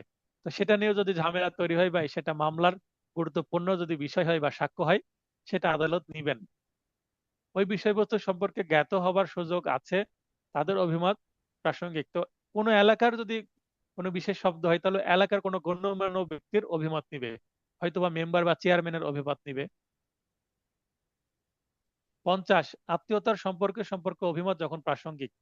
এক ব্যক্তির সাথে অপর ব্যক্তির সম্পর্কের বিষয়ে পরিবারের সদস্য বা পরিচিত ব্যক্তিদের আচরণের মাধ্যমে প্রকাশিত অভিমত। মনে করেন একটা ছেলে এবং একটা মেয়ে একটা বাসায় বসবাস করছে, হয়তোবা তারা বিবাহ করেনি কিন্তু স্বামী স্ত্রী রূপে বসবাস করছে, যেটাকে আমরা কি নাম দিয়েছে, লিভ টুগেদার করছে। তো স্বভাবত এলাকার লোকজন বা বাড়ির মালিক জানে তারা হাজবেন্ড ওয়াইফ, হয়তোবা কাগজ, যে বিবাহের কাগজ বা প্রমাণ, কাবিননামা, এগুলো দেখায়নি। হিন্দু হলেও হয়তোবা তাদের কাগজ নাও থাকতে পারে, হিন্দুদের কিন্তু কাগজ থাকে না বিয়ের। তো ওই এলাকায় তারা স্বামী স্ত্রী রূপে বসবাস করেছে, এটা যদি প্রমাণ করতে চায় মেয়ে, হয়তোবা ছেলে অস্বীকার করছে না তার সাথে আমি কখনো বসবাস করিনি, মেয়ে যদি তার বিরুদ্ধে মামলা করে, ওই এলাকার 2-3 জনের সাক্ষী নিতে পারে যে হ্যাঁ তারা আত্মীয় হিসেবে মানে স্বামী স্ত্রী হিসেবে বসবাস করেছে। হয়তোবা কোনো ছেলেকে অস্বীকার করছে তার বাবা যে এ আমার সন্তান না, পালক পুত্র হিসাবে নিয়েছিল, পরে হয়তো অস্বীকার করছে। হ্যাঁ, যেটা বলছিলাম, যে কোনো ব্যক্তি, যদি হিন্দু ব্যক্তি একজনকে দত্তক হিসেবে গ্রহণ করলো, একটা পুত্র সন্তানকে, নিজের পুত্র সন্তান না থাকার কারণে, তারপরে সে যদি পরে অস্বীকার করে এবং এলাকার মানুষ তো দেখেছে, জানে যে এই ব্যক্তি এই ছেলেকে পুত্র বা দত্তক পুত্র হিসেবে গ্রহণ করেছিল এবং তার বাসায় সে বেশ কিছু দিন বা কয়েক বছর বসবাস করেছে, তারপরে সে যদি অস্বীকার করে তার পরিবারের চাপে, হয়তো বা স্ত্রী সন্তানরা চাচ্ছে না যে অন্য কোনো একটা ছেলে বাসার সম্পত্তির মালিক হোক, তো তখন আর অস্বীকার করতে পারবে না এবং এলাকার লোকজন সাক্ষী দিবে যে হ্যাঁ তাদের মধ্যে আমরা এরকম বাবা ছেলের সম্পর্ক দেখেছি। শর্ত হচ্ছে তালাক আইনের মোকদ্দমায় বিবাহের জন্য এবং দণ্ডবিধির 494, 495, 497, 498, এই 494, 95, 97, 98 হচ্ছে বিবাহ সংক্রান্ত অপরাধ। দ্বিতীয় বিবাহ বা স্ত্রী অনুমতি নিয়ে নতুন স্ত্রীর কাছে আগের স্ত্রীর কথা গোপন, এই বিষয়গুলো প্রযোজ্য, এগুলো আমরা পড়েছি অলরেডি। এই মামলায় তা যথেষ্ট বিবেচিত হবে না। 51, মতামতের কারণ বা হেতু যখন প্রাসঙ্গিক। কেউ যদি কোনো মতামত দেয়, সেটা কোনো ব্যক্তি হোক বা কোনো বিশেষ ব্যক্তি হোক, এক্সপার্ট হোক, তাহলে কেন মতামত দিচ্ছে সেটারও কারণ থাকবে, অর্থাৎ ব্যাখ্যা থাকবে। কোনো জীবিত ব্যক্তির মতামত যে ক্ষেত্রে প্রাসঙ্গিক, সেক্ষেত্রে ওই মতামত যে সকল ভিত্তির উপর প্রতিষ্ঠিত সে সকল বিষয় প্রাসঙ্গিক। মানে কিসের উপর ভিত্তি করে একজন ব্যক্তি মতামত দিল। উদাহরণ হচ্ছে বিশারদের পরীক্ষা নিরীক্ষার বিবরণও প্রাসঙ্গিক। যেমন কোনো এক্সপার্ট যদি কোনো সিদ্ধান্ত দেন, তাহলে সিদ্ধান্তর যে ব্যাখ্যা সেটা তো অবশ্যই দিবেন, তাই না? তাহলে সিদ্ধান্ত প্রাসঙ্গিক, ব্যাখ্যাটা প্রাসঙ্গিক। 52, দেওয়ানি মোকদ্দমে কথিত আচরণ প্রমাণের জন্য চরিত্র অপ্রাসঙ্গিক। 52টা কিন্তু আমরা প্রাসঙ্গিক কোন জিনিস সেটা জানতে পারছি, কিন্তু এখানে 52 ধারায় হচ্ছে অপ্রাসঙ্গিক। তাহলে 5 থেকে 55 ধারায় কিছু কিছু ক্ষেত্রে প্রাসঙ্গিক, কিছু কিছু ক্ষেত্রে অপ্রাসঙ্গিক। যেমন 24 ধারা, 25 ধারা আমরা গত ক্লাসে দেখলাম অপ্রাসঙ্গিক। তার মানে আদালত সেগুলো গ্রহণ করবে না, আর যেগুলো প্রাসঙ্গিক সেগুলো গ্রহণ করবে বা কথা বলার সুযোগ দিবে। চরিত্র যদি বিচার্য বিষয় না হয়, তবে পক্ষদের চরিত্র বিষয়ে সাক্ষ্য দেওয়ানি মোকদ্দমে অপ্রাসঙ্গিক। মনে করেন যে একজন মহিলা তার স্বামীর বিরুদ্ধে দেনমোহরণা এবং খোরপোশের মামলা করেছে। এখন তার স্বামী উকিলের মাধ্যমে যদি দাবি করে, বা এখানে বিবাদী পক্ষ দাবি করে যে আমার স্ত্রীর চরিত্র খারাপ, তাই আমি কি দিব না, মোহরানার টাকা দিব না, এটা কিন্তু প্রাসঙ্গিক হবে না। কারণ সিভিল মামলায় চরিত্রটা কোনো প্রাসঙ্গিক বিষয় না। কিন্তু চরিত্র নিয়ে যদি কথা হয়, যেমন কোনো ব্যক্তি যদি তার স্ত্রীকে তালাক দিতে চায়, বিশেষ করে হিন্দুদের মধ্যে তালাক কিন্তু ফাইল করতে হয়।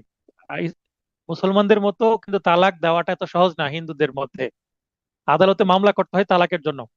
তো সেখানে যদি দাবি করে যে পক্ষ তালাক দিতে চাচ্ছে, স্ত্রী বা স্বামী, তো তিনি যদি দাবি করে যে আমার ওয়াইফের চরিত্র খারাপ, বা ওয়াইফ যদি দাবি করে আমার হাজবেন্ডের চরিত্র খারাপ, এই কারণে আমি তাকে তালাক দিচ্ছি বা বিবাহ বিচ্ছেদ চাচ্ছি, সেক্ষেত্রে প্রাসঙ্গিক হবে। তার মানে বিচার্য বিষয় যদি হয় চরিত্র, তখন প্রাসঙ্গিক হবে। রেলিভেন্ট বিষয় হিসেবে চরিত্র কখনো প্রাসঙ্গিক নয়। দেওয়ানি মোকদ্দমার বিচার্য বিষয় পক্ষগণ নয়, বরং পক্ষগণের মধ্যে বিবদমান বিষয়। অর্থাৎ কোনো দেওয়ানি যদি মামলা করা হয়, পক্ষগণের চরিত্র কি সেটা আমাদের দেখার বিষয় না, বরং এই পক্ষগণের মধ্যে যে যে বিষয় নিয়ে বিবাদ হচ্ছে, সেই বিবাদমান বিষয়টা কিন্তু মামলার ফ্যাক্ট। তো ফ্যাক্ট নিয়ে কথা বলতে হবে, মানুষ কেমন বিষয় না। একজন মহিলা সে সুচরিত্রের অধিকারী হোক বা খুব পরহেজগার মহিলা হোক, সেটা বিষয় না, বা তার চরিত্র খুবই খারাপ হোক, সেটা কোনো বিষয় হবে না যখন সেই মামলাটা হয় কোনো মোহরানা বা খোরপোশের মামলা। 53, ফৌজদারি মামলায় পূর্ববর্তী সচ্চরিত্র প্রাসঙ্গিক। মনে করেন একজন ব্যক্তি খুবই সচ্চরিত্র অধিকারী, এলাকায় খুব তার সুনাম আছে। একজন মসজিদের ইমাম সাহেব সাধারণত সচ্চরিত্র অধিকারী হয়, দু একটা খারাপ থাকতে পারে, কিন্তু ম্যাক্সিমাম ক্ষেত্রে 99% কিন্তু একজন ইমাম সাহেব মানে তিনি এলাকার একজন সম্মানিত ব্যক্তি, সচ্চরিত্র ব্যক্তি। বা কোনো স্কুলের শিক্ষক, শিক্ষক তো সবসময় সম্মানের জায়গায় থাকেন। তো এখন কোনো যদি শিক্ষক যার খুব সুনাম, তার দ্বারা একটা অপরাধ হয়েছে এরকম কেউ যদি দাবি করে, অভিযুক্ত হয়, মানে একজন ইমাম সাহেবের বিরুদ্ধে মামলা করা হয়েছে, এখন এলাকার লোকজন বলতে পারে যে একজন ইমাম সাহেব তিনি এত ভালো মানুষ, তিনি এই কাজটি করতেই পারেন না, এরকম যদি একটা বিষয় হয়, তাহলে কিন্তু এই বিষয়ে সাক্ষ্য দেওয়া যাবে যে ইমাম সাহেব এই কাজটি করা যাবে না। অর্থাৎ ফৌজদারি মামলায় তার পূর্ববর্তী সচ্চরিত্র, তিনি যে ভালো মানুষ এটা দাবি করা যাবে। এই ভালো মানুষের পক্ষে চুরি করা মানে ইমাম চুরি করতেই পারে না, এরকম একটা দাবি তোলা যেতে পারে, যতক্ষণ না প্রসিকিউশন পক্ষ প্রমাণ করছে যে তিনি আসলে করেছেন। অভিযুক্ত ভালো চরিত্রের অধিকারী, এটি কিন্তু প্রাসঙ্গিক বিষয় ক্রিমিনাল মামলায়। 52 হচ্ছে সিভিল মামলায়, 53 হচ্ছে ক্রিমিনাল মামলায়। 54, পূর্ববর্তী অসৎ চরিত্র উত্তরদান প্রসঙ্গ ব্যতীত অন্যভাবে প্রাসঙ্গিক নয়। উত্তরদান মানে রিপ্লে দেওয়ার ক্ষেত্রে একজন যদি দাবি করে যে আমার মক্কেল খুবই ভালো, বা আমি খুবই ভালো, এইভাবে দাবি করছে আদালতে, এখন সে সে যখন দাবি করবে যে সে সৎ চরিত্র অধিকারী, তখন উত্তর দেওয়ার বা কাউন্টার দেওয়ার ক্ষেত্রে সে যে ভালো চরিত্র অধিকারী না, সেটা কিন্তু কাউন্টার দেওয়া যাবে, মানে তার চরিত্র খারাপ তখন বলা যাবে। তার মানে কোনো মামলায় বাদী পক্ষ বা বিবাদী পক্ষ যদি দাবি করে যে আমার চরিত্র ভালো, তখন অপর পক্ষ প্রমাণ করতে পারবে যে তার চরিত্র খারাপ, কিন্তু প্রথমেই তার চরিত্র খারাপ এই কথা তোলা যাবে না। তার মানে রিপ্লাই হিসাবে তোলা যাবে, মানে প্রথমে দাবি করা যাবে না, এটাই হচ্ছে বিষয়। এটা পড়লে বুঝতে পারবেন। 55, ক্ষতিপূরণ নির্ণয়ের চরিত্রের গুরুত্ব। মনে করেন একটা মামলা করা হয়েছে, একজন ক্ষতিপূরণের মামলা করেছে। যেমন আমরা ক্রিমিনাল মামলা করতে পারি, কেউ যদি ডিফামেশন বা মানহানি করে, ক্রিমিনাল মামলা করা যেতে পারে, আবার ক্ষতিপূরণের মামলা করা যেতে পারে। যে আমার বিরুদ্ধে, যেমন আমি একজন অ্যাডভোকেট, এই মুহূর্তে আমার ক্যারিয়ার খুব ভালো পর্যায়ে আছে, আমি অনলাইনে আপনাদের জন্য শিক্ষকতাও করছি, ইউটিউবে ভিডিও করছি, আর তারপরে অ্যাডভোকেট হিসেবে ভালো প্র্যাকটিসও করছি। এখন আমার ক্যারিয়ারটা একটা ভালো পর্যায়ে আছে এবং ধীরে ধীরে আরো ভালো পর্যায়ে যাচ্ছে, এবং এভাবে চলতে থাকলে ইনশাল্লাহ একদিন আমার ক্যারিয়ারটা একজন মানে প্রতিষ্ঠিত অ্যাডভোকেট হিসেবে চলে আসবে, মানে একজন সিনিয়র আইনজীবী হিসেবে, একজন বিজ্ঞ আইনজীবী হিসেবে আপনাদের দোয়ায় একটা ভালো পজিশনে যেতে পারবো আমি, যদি আল্লাহ বাঁচিয়ে রাখেন এবং এইভাবে প্র্যাকটিস করতে থাকি। এখন কোনো কারণে একজন ব্যক্তি যদি আমার বিরুদ্ধে কোনো একটা মিথ্যা অপবাদ ছড়ায়, এবং যেটার কারণে আমার ক্যারিয়ার যদি ক্ষতিগ্রস্ত হয়, আমার ওকালতির যে পেশা সেটা নষ্ট হয়, বা আমার মামলা আসা বন্ধ হয়ে যায়, যে এই ব্যক্তির চরিত্র খারাপ বা অন্যান্য বিষয়ে কেউ যদি দাবি করে, তখন আমি তার বিরুদ্ধে ক্ষতিপূরণের মামলা করতে পারবো। এবং আমি মিনিমাম 100 কোটি টাকার মামলা করে দিব। কারণ আমি যদি 50 বছর প্র্যাকটিস করি বা 30 বছর প্র্যাকটিস করি, 30 বছর প্র্যাকটিস করলে তো 100 কোটি টাকা ইনকাম করতে পারবো, এরকম তো একটা ধারণা আমি দেখাবো যে আমি যদি এভাবে প্র্যাকটিস করতে থাকি, যত দিন যাবে তত তো ইনকাম বাড়ে অ্যাডভোকেটদের।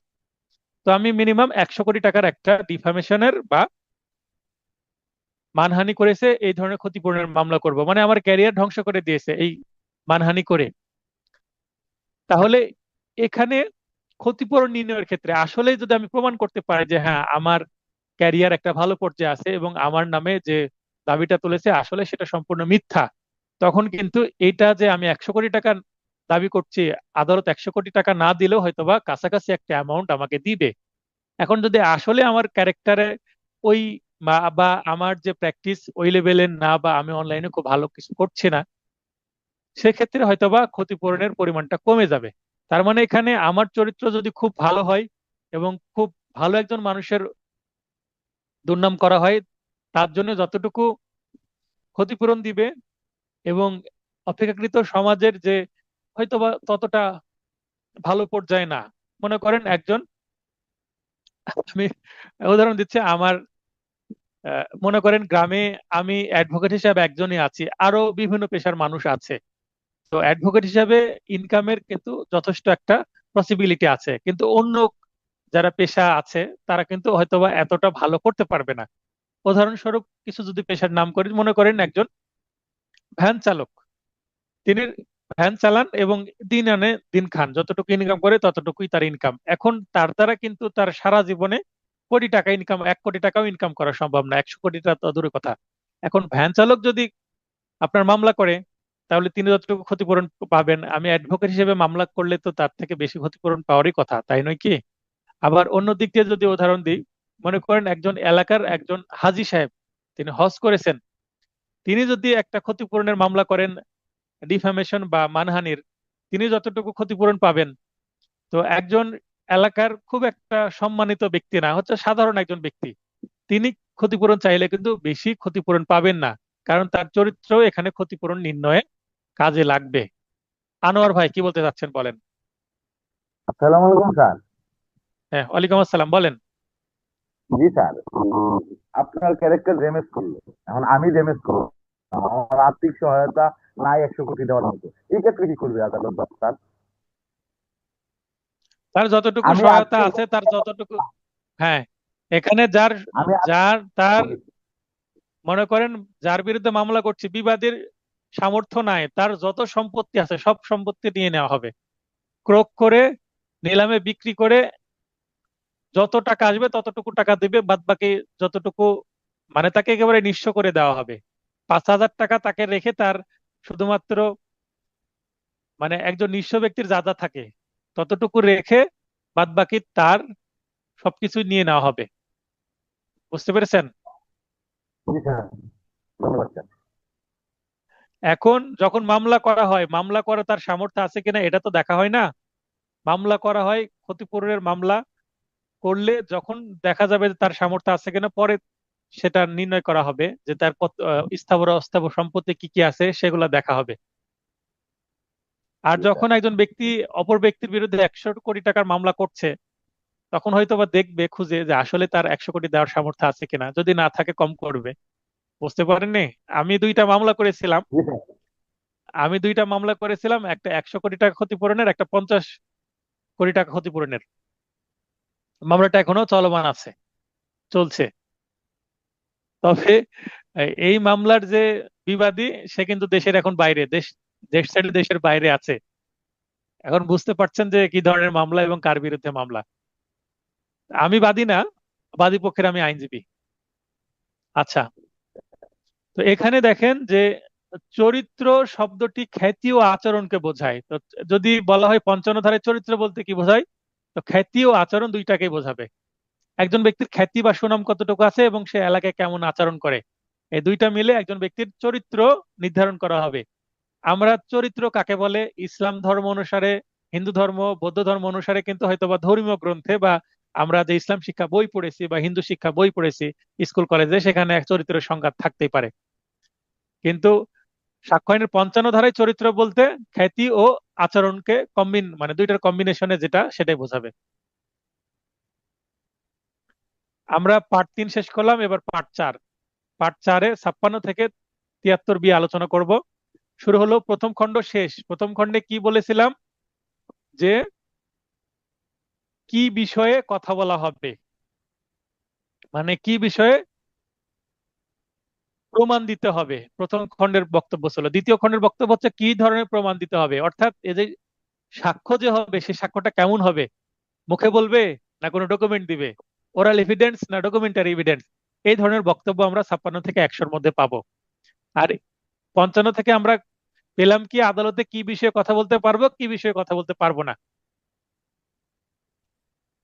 তৃতীয় অধ্যায় শুরু হচ্ছে 56 থেকে 58, তিনটি মাত্র সেকশন। প্রাসঙ্গিক বিষয়ে যখন প্রমাণের প্রয়োজন হয় না, মানে কিছু কিছু বিষয় অটোমেটিক প্রমাণ, মানে এটা বিষয়ে সাক্ষ্য দেওয়ারই দরকার নাই। যেমন 56 ধারায় বলছে যে সকল বিষয় বিচারকের দৃষ্টিগোচরে নেবার যোগ্য তা প্রমাণ করা নিষ্প্রয়োজন। English fact judicially noticeable need not be proved, মানে প্রমাণের দরকার নাই। সপ্তাহে 7 দিন, এক বছরে 12 মাস, মাসের নাম দিন, তারপরে 24 ঘন্টায় একদিন, এই বিষয়গুলো আদালতও জানে। মনে করেন যে 24 আগস্ট 2000, সরি 5 আগস্ট 2025, সরি 2024 কি ঘটনা ঘটেছে, বা 1975 সালের 15 আগস্ট কি ঘটনা ঘটেছে, এগুলো সম্পর্কে সাধারণ মানুষও জানে, বিচারকও জানে। তো এগুলো প্রমাণের দরকার নাই। 57 ধারায় বলছে যে সকল বিষয় আদালত অবশ্যই গোচরে নিবেন 11টি ক্ষেত্রে। তাহলে 56 ধারায় বললো যে যেগুলো দৃষ্টিগোচরে নিবেন সেগুলো প্রমাণের দরকার নাই। আর 57 ধারায় এসে বলছে যে এই জিনিসগুলো প্রমাণের দরকার নাই, কারণ এই জিনিসগুলো আদালত দৃষ্টিগোচরে নিবেন। তার মানে 56 ধারায় আইনটা বলা আছে এবং 57 ধারায় উদাহরণগুলো দেওয়া আছে। কি কি উদাহরণ? বাংলাদেশ বাংলাদেশের সকল আইন সমূহ, বাংলাদেশের যতগুলো আইন আছে সেগুলো প্রমাণের দরকার নাই, কারণ সেগুলো তো আদালতও জানে। তিনি বিচারক, তিনি যদি না জানেন জাস্ট আইনটা বের করে তাকে দেখাতে হবে, দেখেন স্যার আইনে আছে। তা যেটা আইনে আছে সেটা দেখিয়ে দিলেই হবে, প্রমাণের দরকার নাই। মানে আইন বিষয়ে ওই যিনি আইন তৈরি করেছেন তাকে নিয়ে এসে আহ, প্রশ্ন করে জবানবন্দি নিয়ে প্রমাণের দরকার নাই। আইন তো আইনই, আইন প্রমাণের দরকার নাই। শুধু যদি আইন না জানেন আইনটা বের করে শুধু দেখাতে হবে বা একটা কপি দিতে হবে আদালতকে। 2 বাতিল। 3 হচ্ছে সশস্ত্র বাহিনীর জন্য প্রণীত যুদ্ধবিধি। যুদ্ধবিধিও একটা আইন, এই আইনও, এটা প্রমাণের দরকার নাই। আইনসভার কার্যসময়, আইনসভা বলতে পার্লামেন্ট, পার্লামেন্টে যে কাজগুলো হয় সেগুলো প্রমাণের দরকার নাই। স্পিকার যে কাজগুলো ডাকেন, যে প্রতিদিনের কাজগুলো হয় যখন আইনসভা চলে।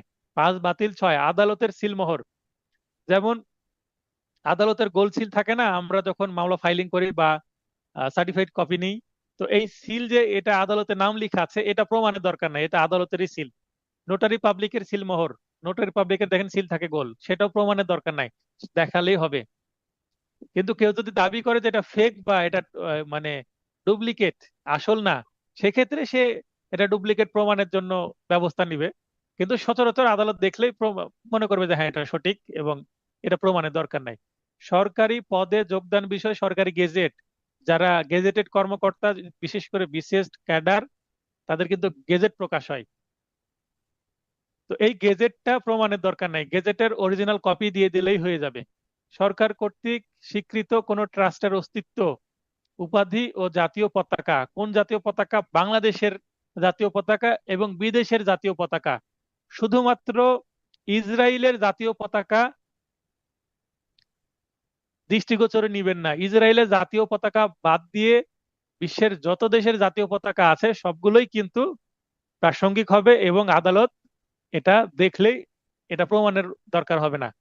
কি কারণে ইসরায়েলটা কেন না? কারণ ইসরায়েলের সাথে আমাদের ডিপ্লোম্যাটিক কানেকশন নাই বা সম্পর্ক নাই। মানে ইসরায়েলে আমাদের কোনো কি নাই, এম্বাসি নাই বা হাই কমিশন নাই, এবং ইসরায়েলের কোনো এম্বাসি আমাদের দেশে নাই। এই কারণে ইসরায়েলের সাথে আমাদের কোনো রাজনৈতিক কানেকশন নাই, কিন্তু ব্যবসায়িক কানেকশন থাকতে পারে, সেটা ভিন্ন জিনিস। আরো একটা দেশ আছে, তাইওয়ান। তাইওয়ানের সাথে আমাদের ব্যবসায়িক কানেকশন আছে, কিন্তু তাইওয়ানের সাথে এখন আমাদের ডিপ্লোম্যাটিক কানেকশন নাই। সময়ের বিভাগ সমূহ, সময়ের বিভাগ ওই যে 30 সেকেন্ডে 1 মিনিট, তারপরে 30 মিনিটে 1 ঘন্টা, 24 ঘন্টায় একদিন, এগুলো, তারপরে মাস, বছর, সবগুলোই যুগ, তারপর শতাব্দী, ক্যালেন্ডার সংক্রান্ত সবকিছু বিষয়, এগুলো তো আদালতও জানেন, এগুলো প্রমাণের দরকার নাই। মানে আদালতে এটা প্রমাণ করার দরকার নাই যে 24 ঘন্টায় একদিন। পৃথিবীর ভৌগোলিক বিষয়সমূহ, পৃথিবীতে যে ভৌগোলিক বিষয় আছে, যেমন কয়টা মহাদেশ আছে, কয়টা উপমহাদেশ আছে, কয়টা দেশ আছে, বাংলাদেশে কয়টা, বাংলাদেশের বিষয়গুলো একটু পরে আমরা দেখছি। এবং সরকারি ছুটি ও উৎসব সমূহ। 10-এ হচ্ছে বাংলাদেশের ভূখণ্ড সমূহ, বাংলাদেশের ভূখণ্ড আছে, মানে ভূগোলে যেগুলো আমরা পড়েছি সেগুলো প্রমাণের দরকার নাই। অর্থাৎ কতগুলো বিভাগ আছে, কতগুলো জেলা আছে, উপজেলা কতগুলো, সেগুলো প্রমাণের দরকার নেই। বাংলাদেশের সাথে অন্য রাষ্ট্র বা সংগঠনের বিরোধ আরম্ভ, চলতে থাকা ও অবসান হওয়া। যেমন এখন বাংলাদেশের সাথে ভারতের একটা বিবাদ চলছে মোটামুটি, তো এটা তো বিচারকও জানে, তো এটা প্রমাণের দরকার নাই। এখন মনে করেন কোনো কারণে ভারতে এখন যাওয়া যাচ্ছে না, কথার কথা ভিসা ইস্যু করছে না ভারত, তো এটা তো আদালতও জানে, কারণ এটা ডেইলি নিউজ পেপারে সচরাচর সচরাচর চলে আসে, এবং এইটা সংবাদপত্রে আসবে, এখন তো সোশ্যাল মিডিয়া, ফেসবুক, ইউটিউবে এগুলোতেও চলে আসে। আদালতের সদস্য সমূহ, একটা আদালতে কে কে থাকবে? বিচারক নিজে থাকবে, তারপরে একজন স্টেনোগ্রাফার থাকবে, একজন বেঞ্চ সহকারী বা পেশকার থাকবে, অন্যান্য স্টাফ থাকবে। তো এই আদালতের সদস্য, এই মিস্টার রহিম হচ্ছে এই আদালতের একজন কি বেঞ্চ সহকারী বা পেশকার, এইটা প্রমাণের দরকার নাই, এটা লিস্ট তো আছে, এবং এটা কমন সেন্সের একটা বিষয়। উকিল বৃন্দের নাম, আমি একজন অ্যাডভোকেট, রাজশাহী জাজ কোর্টে প্র্যাকটিস করি, এটা প্রমাণের আমার দরকার নাই। সচরাচর আমি একটা সিল ব্যবহার করি, সিল দেখলে আদালত কি করবেন, আমি একজন অথেন্টিক লয়ার, সেটা মেনে নেবেন। কোনো কারণে যদি সন্দেহ তৈরি হয় যে একজন অ্যাডভোকেট তিনি প্রকৃতপক্ষে অ্যাডভোকেট না, একজন টাউট, তার কোনো লাইসেন্স নাই, তখন হয়তো বা তার বিরুদ্ধে ব্যবস্থা নিবে, সেটা ভিন্ন জিনিস, সেটা ব্যতিক্রম। কিন্তু আমি উকিল হিসেবে প্র্যাকটিস করছি, এখন আমাদের গাউন পরা লাগছে না, কোট পরা লাগছে না গরমের সময়, কিন্তু কিছুদিনের মধ্যে হয়তো বা আমাদের আবার কোট এবং গাউন পরার দরকার হবে। তো কোট গাউন দেখলেই বোঝা যাবে ইনি উকিল। তারপরে আমাদের একটা কি তালিকা আছে, ওকালতনামাতে নামের তালিকা আছে, সেখানে আমার নাম আছে, তার মানে আমি একজন আইনজীবী, লাইসেন্স আছে আমার। তো এইটা প্রমাণের দরকার নাই। কোনো বিবাদ তৈরি হলে জাস্ট ওকালতনামায় আমার যে লিস্ট আছে সেটা দেখিয়ে দিলেই হয়ে যাবে। বা তারপরও সন্দেহ তৈরি হলে বারের যারা আছে, অন্যান্য অ্যাডভোকেট যদি দাঁড়িয়ে বলে না ইনি তো প্রতিদিন প্র্যাকটিস করেন, ইনি সঠিক আছেন।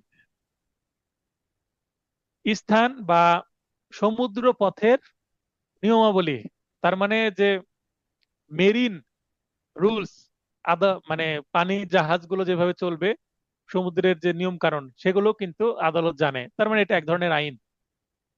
এছাড়াও সাধারণের জন্য প্রকাশিত ইতিহাস, সাহিত্য, বিজ্ঞান, শিল্পকলা বিষয়ে উপযুক্ত রেফারেন্স পুস্তক বা দলিলের সাহায্য আদালত গ্রহণ করতে পারেন।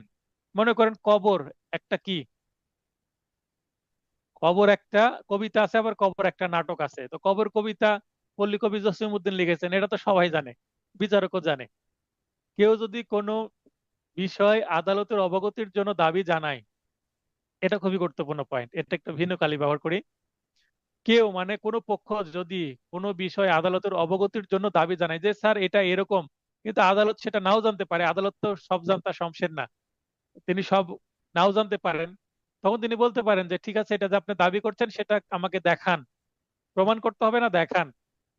অনেক সময় আমরা ডিএলআর, যেমন কেস রেফারেন্স দেখাই, তো অনেক সময় বলতে ঠিক আছে লার্নেড, এটা তো আমার জানা নেই, আপনি একটা কপি দেন, তখন সংশ্লিষ্ট ডিএলআর কপি আমরা দিয়ে দিলাম, তাহলেই আদালত, তবে প্রয়োজনীয় প্রস্তুত বা দলিল তাকে উপস্থিত করতে হবে। এখন আদালতকে আমি যখন বলছি যে স্যার 70 ডিএলআর এ এই বিষয়টা আছে, তখন আদালত বলবে 70 ডিএলআর এর সংশ্লিষ্ট পেজগুলো আমাকে ফটোকপি করে দেন। এটা আমাকেই দিতে হবে, কারণ আমি দাবি করছি। আমি এটা আদালতকে বলতে পারবো না স্যার আপনার তো কালেকশনে আছে, আপনি একটু সংগ্রহ করে নেন, এটা আদালতকে বলা যাবে না। তার মানে যে দাবি করছে তাকেই সেটা সরবরাহ করতে হবে, নচেত আদালত তার দৃষ্টিতে নিতে অস্বীকার করতেও পারেন। আপনি দাবি করছেন, আপনিই দেন, এটা কমন সেন্সের বিষয়। 58, স্বীকৃত বিষয় প্রমাণ করার দরকার নেই। তাহলে facts admitted need not be proved. তার মানে এখানে আমরা দুইটা জিনিস জানলাম। আচ্ছা, কামরুজ্জামান ভাইয়ের, আচ্ছা লাইনে আছেন আনোয়ার ভাই, ওনার কারণে কোনো সমস্যা হচ্ছে, ওনাকে মিউট করে দিলাম। আমরা নিড নট বি প্রুভড দুইটা জিনিস দেখলাম, এটা মনে রাখবেন, এখান থেকে প্রশ্ন আসে কিন্তু। দেখেন এখানে নিড নট বি প্রুভড 56 ধারায় দেখলাম নিড নট বি প্রুভড। এখানে এসে আবার আমরা কোনটা নিড নট বি প্রুভড, যেটা আদালত সচরাচর দৃষ্টিগোচরে নেবেন, বা ফ্যাক্ট জুডিশিয়ালি নোটিশেবল, যেগুলো জুডিশিয়ালি নোটিশেবল সেটাও নিড নট বি প্রুভড, মানে প্রমাণ করার দরকার নাই। এখন এখানে 58 ধারাতে আরেকটা বিষয় আমরা দেখতে পাচ্ছি যেটা নিড নট বি প্রুভড, সেটা কি অ্যাডমিটেড ফ্যাক্ট, মানে প্রমাণিত বা স্বীকৃত বিষয়, যেটা অপরপক্ষ স্বীকার করে নিয়েছে, অ্যাডমিট করে নিয়েছে, সেটা প্রমাণের দরকার নাই। একটা যৌতুকের মামলায় বাদী দাবি করছে যে 1 নম্বর আসামি আমার স্বামী এবং সে আমার পরিবারের কাছে বা আমার কাছে যৌতুক চেয়েছে, এবং একটা কাবিননামা দাখিল করেছে। তো কাবিননামাই হচ্ছে বড় প্রমাণ, তারা স্বামী স্ত্রী। এখন অপরপক্ষ যদি মেনে নেয় যে হ্যাঁ, বাদী আমার স্ত্রী এবং 1 নম্বর আসামি আমি তার স্বামী, তাহলে এটা বিষয়ে কোনো সাক্ষ্য দেওয়া দরকার নাই। এখন যদি আসামি পক্ষ দাবি করে যে এই মহিলা আমার ওয়াইফ নই বা আমাদের তালাক হয়ে গেছে, সেক্ষেত্রে তাকে প্রমাণ করতে হবে এটা, অস্বীকার করলে। আর স্বীকার করে নিলে বা অস্বীকার না করলে কাবিননামা যে সঠিক এই এই বিষয়ের সাক্ষ্য দেওয়ার দরকার হবে না। তবে আদালত স্বেচ্ছাকৃতভাবে কোনো স্বীকৃত বিষয় প্রমাণের নির্দেশ দিতে পারে। আদালতের কাছে যদি সন্দেহ হয়, অনেক সময় কোনো সিভিল মামলায় ফেক বিবাদী তৈরি করা হয়। মনে করেন যে রহিম করিমের বিরুদ্ধে মামলা না করে রহিম তার পরিচিত তার বন্ধু রানার বিরুদ্ধে মামলা করলো। এখানে রানাকে করিমের পরিবর্তে বিবাদী তৈরি করলো এবং আদালতে দাঁড়িয়ে রানা রহিম মিলে একটা সলিনামা দিয়ে মামলা শেষ করে দিল। মানে প্রকৃত যে সম্পত্তির মালিক তাকে এখানে কি করা হলো, বোকা বানানো হলো, একটা প্রতারণা করা হলো তার সাথে। এবং আদালত বিবাদী যদিও স্বীকার করে নিচ্ছে হ্যাঁ এটা বাদীরই সম্পত্তি, আদালতের সন্দেহ হলে এটা প্রমাণ করার কি দিবেন, নির্দেশ দিবেন, যেন বাদী বিবাদী যোগসাজশ করে আদালতকে মিসলিড করতে না পারে, আদালতকে বোকা বানাতে না পারে। আদালতের সন্দেহ হলে স্বীকৃত বিষয়ে প্রমাণের নির্দেশনা দিতে পারেন। 59, মৌখিক সাক্ষ্যের মাধ্যমে বিষয় প্রমাণ। আমরা শুরু করলাম 4র্থ অধ্যায়। এখানে 2টি মাত্র সেকশন মৌখিক সাক্ষ্য বা ওরাল এভিডেন্স সম্পর্কে বলা আছে। তাহলে ওরাল এভিডেন্স সম্পর্কে মাত্র 2টা সেকশন দেওয়া হয়েছে। ওরাল এভিডেন্সের গুরুত্ব কম, ডকুমেন্টের গুরুত্বই বেশি। দলিলের লিখিত বিষয়বস্তু ব্যতীত সকল ক্ষেত্রে দলিলে কি লেখা আছে সেটা প্রমাণের জন্য দলিলটাই আমাকে দিতে হবে। আমি যদি বলি একটা চেক আমাকে দিয়েছে, চেকে 10 লক্ষ টাকা লেখা আছে, আদালত বলবে আপনি চেকটাই জমা দেন, আপনার মুখের কথাতে দাম নাই, চেকে কত লেখা আছে সেটা আমরা চেক দেখলেই বুঝতে পারবো। তার মানে দলিলে কি লেখা আছে, দলিলের বিষয়বস্তু কিন্তু মৌখিক ভাবে দিলে হবে না, ওরালি দিলে হবে না।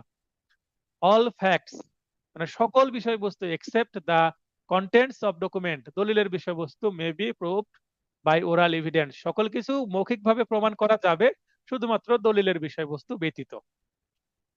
60 বা 60 ধারে বলা হচ্ছে মৌখিক সাক্ষ্য অবশ্যই প্রত্যক্ষ হতে হবে। এটা কিন্তু এই লাইন তুলে দেয়, বিশেষ করে ইংলিশটা। Oral evidence must be direct, must be direct. Oral মানে যে মুখে আদালতে দাঁড়িয়ে আদালতে সাক্ষ্য দিচ্ছে, যাহা বলিব সত্য বলিব, সত্য বলে মিথ্যা বলিব না, কোনো কিছু গোপন করিব না, এই কথা বলে বলা শুরু করলো। তো এই যে ব্যক্তি সাক্ষ্য দিচ্ছে, সেটা বাদী পক্ষ হোক বা বিবাদী পক্ষ হোক বা আসামি পক্ষ হোক, সে যা দেখেছে তাকে নিজেকেই বলতে হবে।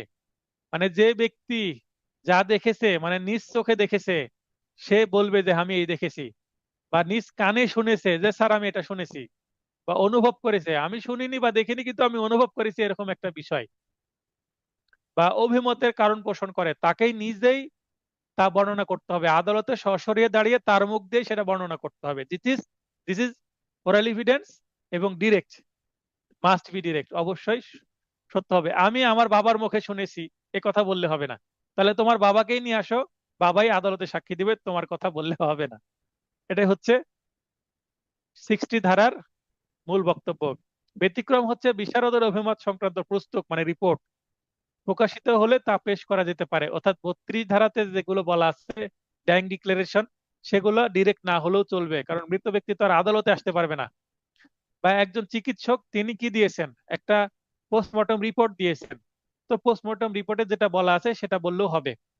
যদি আদালত মনে করে যে তার সাক্ষ্য গ্রহণ জরুরি, তাহলে ডাক্তারকে মামলায় সাক্ষ্য হিসাবে তলব করবেন, অথবা যার রিপোর্টের উপর ভিত্তি করে সাক্ষ্য গ্রহণ করা হবে এবং সেটাকে আমলে নিয়ে মামলা শেষ করা হবে।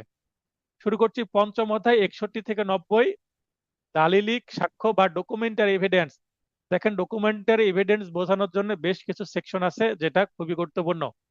61, দলিলের বিষয়বস্তু প্রমাণ। দলিলে কি আছে সেটা কিভাবে প্রমাণ করতে হবে, proof of content of documents. প্রাথমিক বা যেটা মূল, মাধ্যমিক মানে গৌণ, সাক্ষ্যের মাধ্যমে প্রমাণ করা যেতে পারে। তার মানে দলিলে কি আছে সেটা দুই ভাবে প্রমাণ করা যেতে পারে, একটা হচ্ছে মূলটা এবং আরেকটা হচ্ছে মাধ্যমিকটা বা গৌণটা। মনে করেন একটা চেক আছে, মূল চেকটা জমা দিলে এটাকে প্রাথমিক বা প্রাইমারি এভিডেন্স বা মূল এভিডেন্স বলা হবে। আর ওই চেকের ফটোকপি যদি জমা দিই, তাহলে সেটাকে মাধ্যমিক বা গৌণ এভিডেন্স বলা হবে। একটা মামলার যে মূল কপি সেটা আদালতে থাকে, সেটার যদি সার্টিফাইড কপি নিই সেটা হয়ে যাবে মাধ্যমিক বা গৌণ এভিডেন্স। 62, প্রাথমিক সাক্ষ্য বা প্রাইমারি এভিডেন্স কি? আমরা 61-র মধ্যে দুই ধরনের এভিডেন্সের কথা জানতে পারলাম। তার মানে ডকুমেন্টারি এভিডেন্স প্রধানত দুই প্রকার, একটা প্রাথমিক আর একটা হচ্ছে মাধ্যমিক, প্রাইমারি এবং সেকেন্ডারি। এই দেখেন, প্রাইমারি আর সেকেন্ডারি দুই ধরনের এভিডেন্স আছে ডকুমেন্টারি। তো এই 62-তে আবার প্রাইমারি এভিডেন্স কি সেটা জানবো। যে আসল দলিল সেটাই হচ্ছে প্রাইমারি এভিডেন্স। যেমন দলিলের প্রত্যেক খণ্ডই, মুড়ি বা প্রতিলিপি বা কাউন্টার পার্টস প্রাথমিক ডকুমেন্ট। যেমন একটা চেক যদি আমি কেটে নিই, চেকের বাম পাশে একটা ছোট চিরকুট থাকে না, যেটাকে মুড়ি বলা হয়, তো এইটাও কিন্তু মূল হিসাবে ধরা হবে। একই প্রণালীতে প্রণীত দলিল সমূহ, যেমন মুদ্রণ বা লিথোগ্রাফি বা ফটোগ্রাফি। মনে করেন আমরা ওকালতনামা কিনি, তাহলে একসাথে 1000টা ওকালতনামা প্রিন্ট করা হয়েছে, তো সবগুলোই কিন্তু মূল। আবার মনে করেন যে আমি ভিজিটিং কার্ড তৈরি করলাম আমার, তো ভিজিটিং কার্ড আমি একসাথে 1000টা প্রিন্ট করলাম, তো 1000টা কিন্তু মূল। আবার যদি বিয়ের কার্ড ছাপানো হয়, তো ওই 1000 কপি যদি ছাপানো হয়, প্রত্যেকটা কিন্তু মূল। যে ক্ষেত্রে সেক্ষেত্রে প্রত্যেকটি অন্যগুলো পরস্পর বিষয়বস্তু সম্পর্কে প্রাথমিক সাক্ষ্য হবে। কিন্তু এগুলো মূল দলিলের নকল বা কপি হলে প্রাথমিক সাক্ষ্য হবে না, মানে কপি বা ফটোকপি করলে হবে না। ফটোকপি করলে সেটা মাধ্যমিক হয়ে যাবে। 63-তে মাধ্যমিক সাক্ষ্য বা সেকেন্ডারি এভিডেন্স। 76 ধারায় বর্ণিত উপায়ে প্রদত্ত সিলমোহর কৃত বা সহি মোহরকৃত, মানে যেটাকে আমরা সার্টিফাইড কপি বা সত্যায়িত প্রত্যায়িত বা জাবেদা বা সার্টিফাইড কপি যেটা বলি, সেটাই কিন্তু কি জাবেদা নকল, যেটা 76 ধারায় আমরা আগামী ক্লাসে পড়বো, সার্টিফাইড কপি কিভাবে নিতে হয় এবং সে কোনটা অরিজিনাল হবে। মূল দলিল হতে যান্ত্রিক উপায়ে সংগৃহীত নকল, যান্ত্রিক উপায়ে মানে ফটোকপি করা আগে বোঝাচ্ছে, এবং এরূপ নকলের সাথে মিলিয়ে নেওয়া অন্যান্য নকল। আবার অনেক সময় আমরা স্ক্যান করে যদি প্রিন্ট করি, যেমন ছবি থেকে ছবি করা সেটা, অথবা আমি যদি ছবি তুলে নিই, একটা কোনো কিছু ফটো তুলে আমি হোয়াটসঅ্যাপে পাঠালাম, তাহলে এই কপিটা কি হয়ে যাবে, সেকেন্ডারি হয়ে যাবে। মূল দলিল হতে প্রস্তুত করা বা মিলিয়ে নেওয়া যে কোনো নকল, মনে করেন যে একজন একটা দলিল দিল, সেটা থেকে আমি হাতে লিখে নিলাম সেম জিনিস, সেটা কি হবে, সেকেন্ডারি এভিডেন্স। কোন দলিলের প্রতিলিপি বা কাউন্টার পার্ট, এটাও। এবং যে ব্যক্তি কোনো দলিল দেখেছে, সেই দলিলের বিষয়বস্তু সম্পর্কে তার মৌখিক বিবরণও কি হবে, মাধ্যমিক সাক্ষী হবে। মনে করেন একটা দলিল হারিয়ে গেছে, কিন্তু ওই দলিল যে দেখেছে সে যদি বলে আমি এরকম একটা দলিল দেখেছি, এর মধ্যে এরকম কথা লেখা ছিল, যদিও এটা একটা দুর্বল সাক্ষ্য, তারপরে এটা নিতে পারে যদি দলিল হারিয়ে যায়। 64, প্রাথমিক সাক্ষ্যের মাধ্যমে দলিল প্রমাণ। 65 ধারায় বর্ণিত 7টি ব্যতিক্রম ব্যতীত সকল ক্ষেত্রে দলিল অবশ্যই মাধ্যমিক সাক্ষ্য দ্বারা প্রমাণ করতে, প্রাথমিক সাক্ষ্য দ্বারা প্রমাণ করতে হবে। তার অর্থ কি? 64 ধারায় বলছে যদি দলিলের বিষয়বস্তু আপনি প্রমাণ করতে চান, দলিলটা আপনাকে দিতে হবে এবং সেটা কি অরিজিনালটা দিতে হবে। চেকের মামলায় আপনাকে মূল চেক জমা দিতে হয় শেষের দিকে সাক্ষীর সময়, এটা বলা হচ্ছে। তার মানে আপনি ফটোকপি দিয়ে কাজ চালালে হবে না, অরিজিনালটা দিতে হবে। কিন্তু 7টি ব্যতিক্রম আছে। 65 ধারায় বলছে যে যদি মূলটা না দেয়া হয় তাহলে অন্যভাবেও প্রমাণ করা যেতে পারে, সেটা 65 ধারায় আছে। মানে 64 ধারার বিকল্প, যদি মূল দেওয়া না যায় তাহলে কি করতে হবে, যদি হারিয়ে যায় তাহলে কি করতে হবে। যে সকল ক্ষেত্রে দলিল সম্পর্কে মাধ্যমিক সাক্ষ্য প্রদান করা যেতে পারে, 7টি ক্ষেত্রে প্রদান করা যেতে পারে। এটা মনে রাখবেন, আসতে পারে কয়টি ক্ষেত্রে, 65 ধারায় 7টি ক্ষেত্রে দলিলের বিষয়বস্তু মাধ্যমিক সাক্ষ্য দ্বারা প্রমাণ করা যেতে পারে। তাছাড়া পৃথিবীর সবকিছুই মানে মূল বা প্রাথমিক সাক্ষ্য দিয়ে প্রমাণ করতে হবে। দলিলের অস্তিত্ব, অবস্থা বা বিষয়বস্তু সম্পর্কে মূল দলিলটি যাদের দখলে বা কর্তৃত্বাধীনে বা কন্ট্রোলে থাকলে মাধ্যমিক সাক্ষ্য প্রদান করা যেতে পারে। যার বিরুদ্ধে প্রমাণ করতে হবে তার দখলে থাকলে, মনে করেন বিবাদীর বিরুদ্ধে আমি প্রমাণ করতে চাচ্ছি কিন্তু দলিলটা বিবাদীর কাছে আছে, বিবাদী দিল না, তখন আদালতকে বলবো স্যার এটা আমার ফটোকপি আমার কাছে আছে কিন্তু বিবাদীর কাছে মূল কপি আছে, বিবাদী যদি অস্বীকার করে আমার কাছে নাই, তাহলে ফটোকপি দিয়েও কাজ চলতে পারে। আদালতের এখতিয়ারের বাইরে কোনো ব্যক্তির দলিল কোনো ব্যক্তির যদি নিকট থাকে যেটা নিয়ে আসা সম্ভব হচ্ছে না, তাহলে সেটার ফটোকপি দিয়েও কাজ চলতে পারে বা সার্টিফাইড কপি দিয়েও কাজ চলতে পারে। পেশ করতে আইনত বাধ্য, কিন্তু 66 ধারায় সমন দেওয়ার পরও তা পেশ করলো না। একজনকে একজনের কাছে দলিল আছে, আমি বললাম স্যার ওনার কাছে আছে, ওনাকে তলব করা হোক দলিল যেন সে পেশ করে আদালতে। তাকে সমন দেওয়া হলো, সে আসলো কিন্তু পেশ করলো না বা আসলোই না, তখন মূল দলিলটা লাগবে না, ফটোকপি বা সার্টিফিকেট কপি দিয়ে কাজ চলবে। যার বিরুদ্ধে প্রমাণ করতে হবে সে ব্যক্তি বা তার প্রতিনিধি কর্তৃক মূল দলিলের অস্তিত্ব, অবস্থা, বিষয়বস্তু লিখিতভাবে স্বীকার করে নিয়েছে, এরকম যদি অনুমান করে আদালত যে স্বীকার করেছে, ঠিক আছে, তাহলে ফটোকপি দিয়ে কাজ চলবে বা সার্টিফাইড কপি দিয়ে কাজ চলবে। মূল দলিলটি বিনষ্ট হয়ে গেলে বা হারিয়ে গেলে, একটু আগে যেটা আমি বললাম, মূল দলিলটি সহজে স্থানান্তর করা না গেলে, যেমন সীমানা চিহ্ন বা প্রাচীরপত্র বা স্মৃতিফলক, মনে করে রাস্তার ধারে পুঁতে রাখা হয় না, মাইল মানে 1 কিলোমিটার পর পর লেখা থাকে যে ঢাকা 200 কিলোমিটার, রাজশাহী 500 কিলোমিটার, এরকম থাকে, তো সেটা তো তুলে আদালতে নিয়ে আসার দরকার নাই। তাহলে কি করতে পারি, সেটা আমরা ছবি তুলে আদালতে জমা দিতে পারি, স্যার দেখেন যেখানে ঘটনা ঘটেছে সেখানে একটা কি ছিল, সীমানা চিহ্ন ছিল বা একটা প্রাচীর চিহ্ন ছিল বা একটা ফলক ছিল, তো সেটার ছবি তুলে আদালতে দেওয়া যেতে পারে। মূল দলিলটি 64 ধারায় বর্ণিত কোনো সরকারি দলিল, সরি 74 ধারায়, 74 ধারায় বলা আছে কোনগুলো সরকারি দলিল। তো সরকারি দলিল আপনাকে নাও দিতে পারে, যদি আপনি বলতে চান যে একটা সরকারি দলিল সেটা সরকারি কোনো ডিপার্টমেন্টে আছে, তো সেটা তো সরকারি নাও দিতে পারে, তাহলে সেটা সার্টিফাইড কপি দেওয়া যেতে পারে। যেমন 1 নম্বর যে খতিয়ান এখন অনলাইনে পাওয়া যাচ্ছে না যে কোনো ক্ষেত্রে, তো 1 নং খতিয়ানের আমরা এখন কি করছি, একটা ইনফরমেশন স্লিপ নিয়ে জমা দিচ্ছি, যেমন আজকের ফাইলিং এ আমি 1 নম্বর খতিয়ানের ইনফরমেশন স্লিপ জমা দিয়ে ফাইলিং করলাম। তো সেটাই বলা হচ্ছে সেটা কিন্তু একটা সরকারি দলিল, তো সেটা যেহেতু আমি মূলটা পেলাম না, যেহেতু দিবে না মূলটা, সেহেতু এটার সার্টিফাইড কপি বা ইনফরমেশন স্লিপ সার্টিফাইড আকারে জমা দেওয়া যাবে। মূল দলিলটির জাবেদা নকল স্বাক্ষররূপে ব্যবহারের যদি বিধান থাকে তাহলে হবে। বহু সংখ্যক দলিলের বিবরণ, যেগুলো সবগুলো নিয়ে আসা সম্ভব না, নির্দিষ্ট অংশ হলে সম্ভব। 65A ডিজিটাল রেকর্ড সংক্রান্ত সাক্ষ্য বিষয়ে বিশেষ বিধান, ধারা 65B এর বিধান অনুসারে প্রমাণ করা যেতে পারে। এটা 22 সালে অ্যামেন্ড হয়েছে এবং সংশোধনের মাধ্যমে এটা যুক্ত করা হয়েছে। তাহলে এখানে 65A তে বলা হচ্ছে, নিচে 65B তে যেগুলো বলা আছে সেগুলোর ক্ষেত্রে গ্রহণ করা হবে এবং ডকুমেন্ট গুলো প্রমাণ করা যেতে পারে। এই ধারার ডিজিটাল রেকর্ড এর গ্রহণযোগ্যতা, ডিজিটাল রেকর্ড আদালত গ্রহণ কখন করবে সেটা বলা আছে এই জায়গাতে, এটা পড়ে নেবেন, খুবই সহজ ভাষায় আমি দিয়েছি, যদিও অ্যামেন্ডমেন্ট ইংরেজিতে ছিল, আমি সহজ ভাষায় দিয়েছি, যদি আপনারা বুঝতে না পারেন আমি পরবর্তীতে প্রয়োজনে বুঝিয়ে দেব, খুব কঠিন কিছু না। কম্পিউটারে যদি কোনো কিছু তৈরি করে, যে কম্পিউটারে তৈরি করা হয়েছে, যার দখলে ছিল, এই বিষয়গুলো এখানে আসছে, একটি কম্পিউটার দিয়ে করা হতে পারে, একাধিক কম্পিউটার দিয়ে করা হতে পারে, এই বিষয়গুলো বলা আছে। এগুলো ডিটেলে আমাদের রিটেনে দরকার হতে পারে কিন্তু এমসিকিউ এর দরকার নেই। তবে এই যে ধারা এবং ধারার শিরোনামটা মনে রাখলেই হবে। 66 ধারায় বলা হচ্ছে মূল দলিল পেশের জন্য নোটিশের নিয়মাবলী। একটু আগে আমরা দেখলাম যে মূল দলিল পেশ করার জন্য কাউকে তলব করা যেতে পারে। যখন নোটিশ নিষ্প্রয়োজন, সব ক্ষেত্রে কিন্তু আবার নোটিশ দেওয়ার দরকার হবে না, 6টি ক্ষেত্রে। নোটিশ কাকে কাকে দিতে হবে, পক্ষগণ, প্রতিপক্ষ বা তার উকিলকে নোটিশ দিতে হবে, অন্যথায় মাধ্যমিক সাক্ষ্য প্রদান করা যাবে না।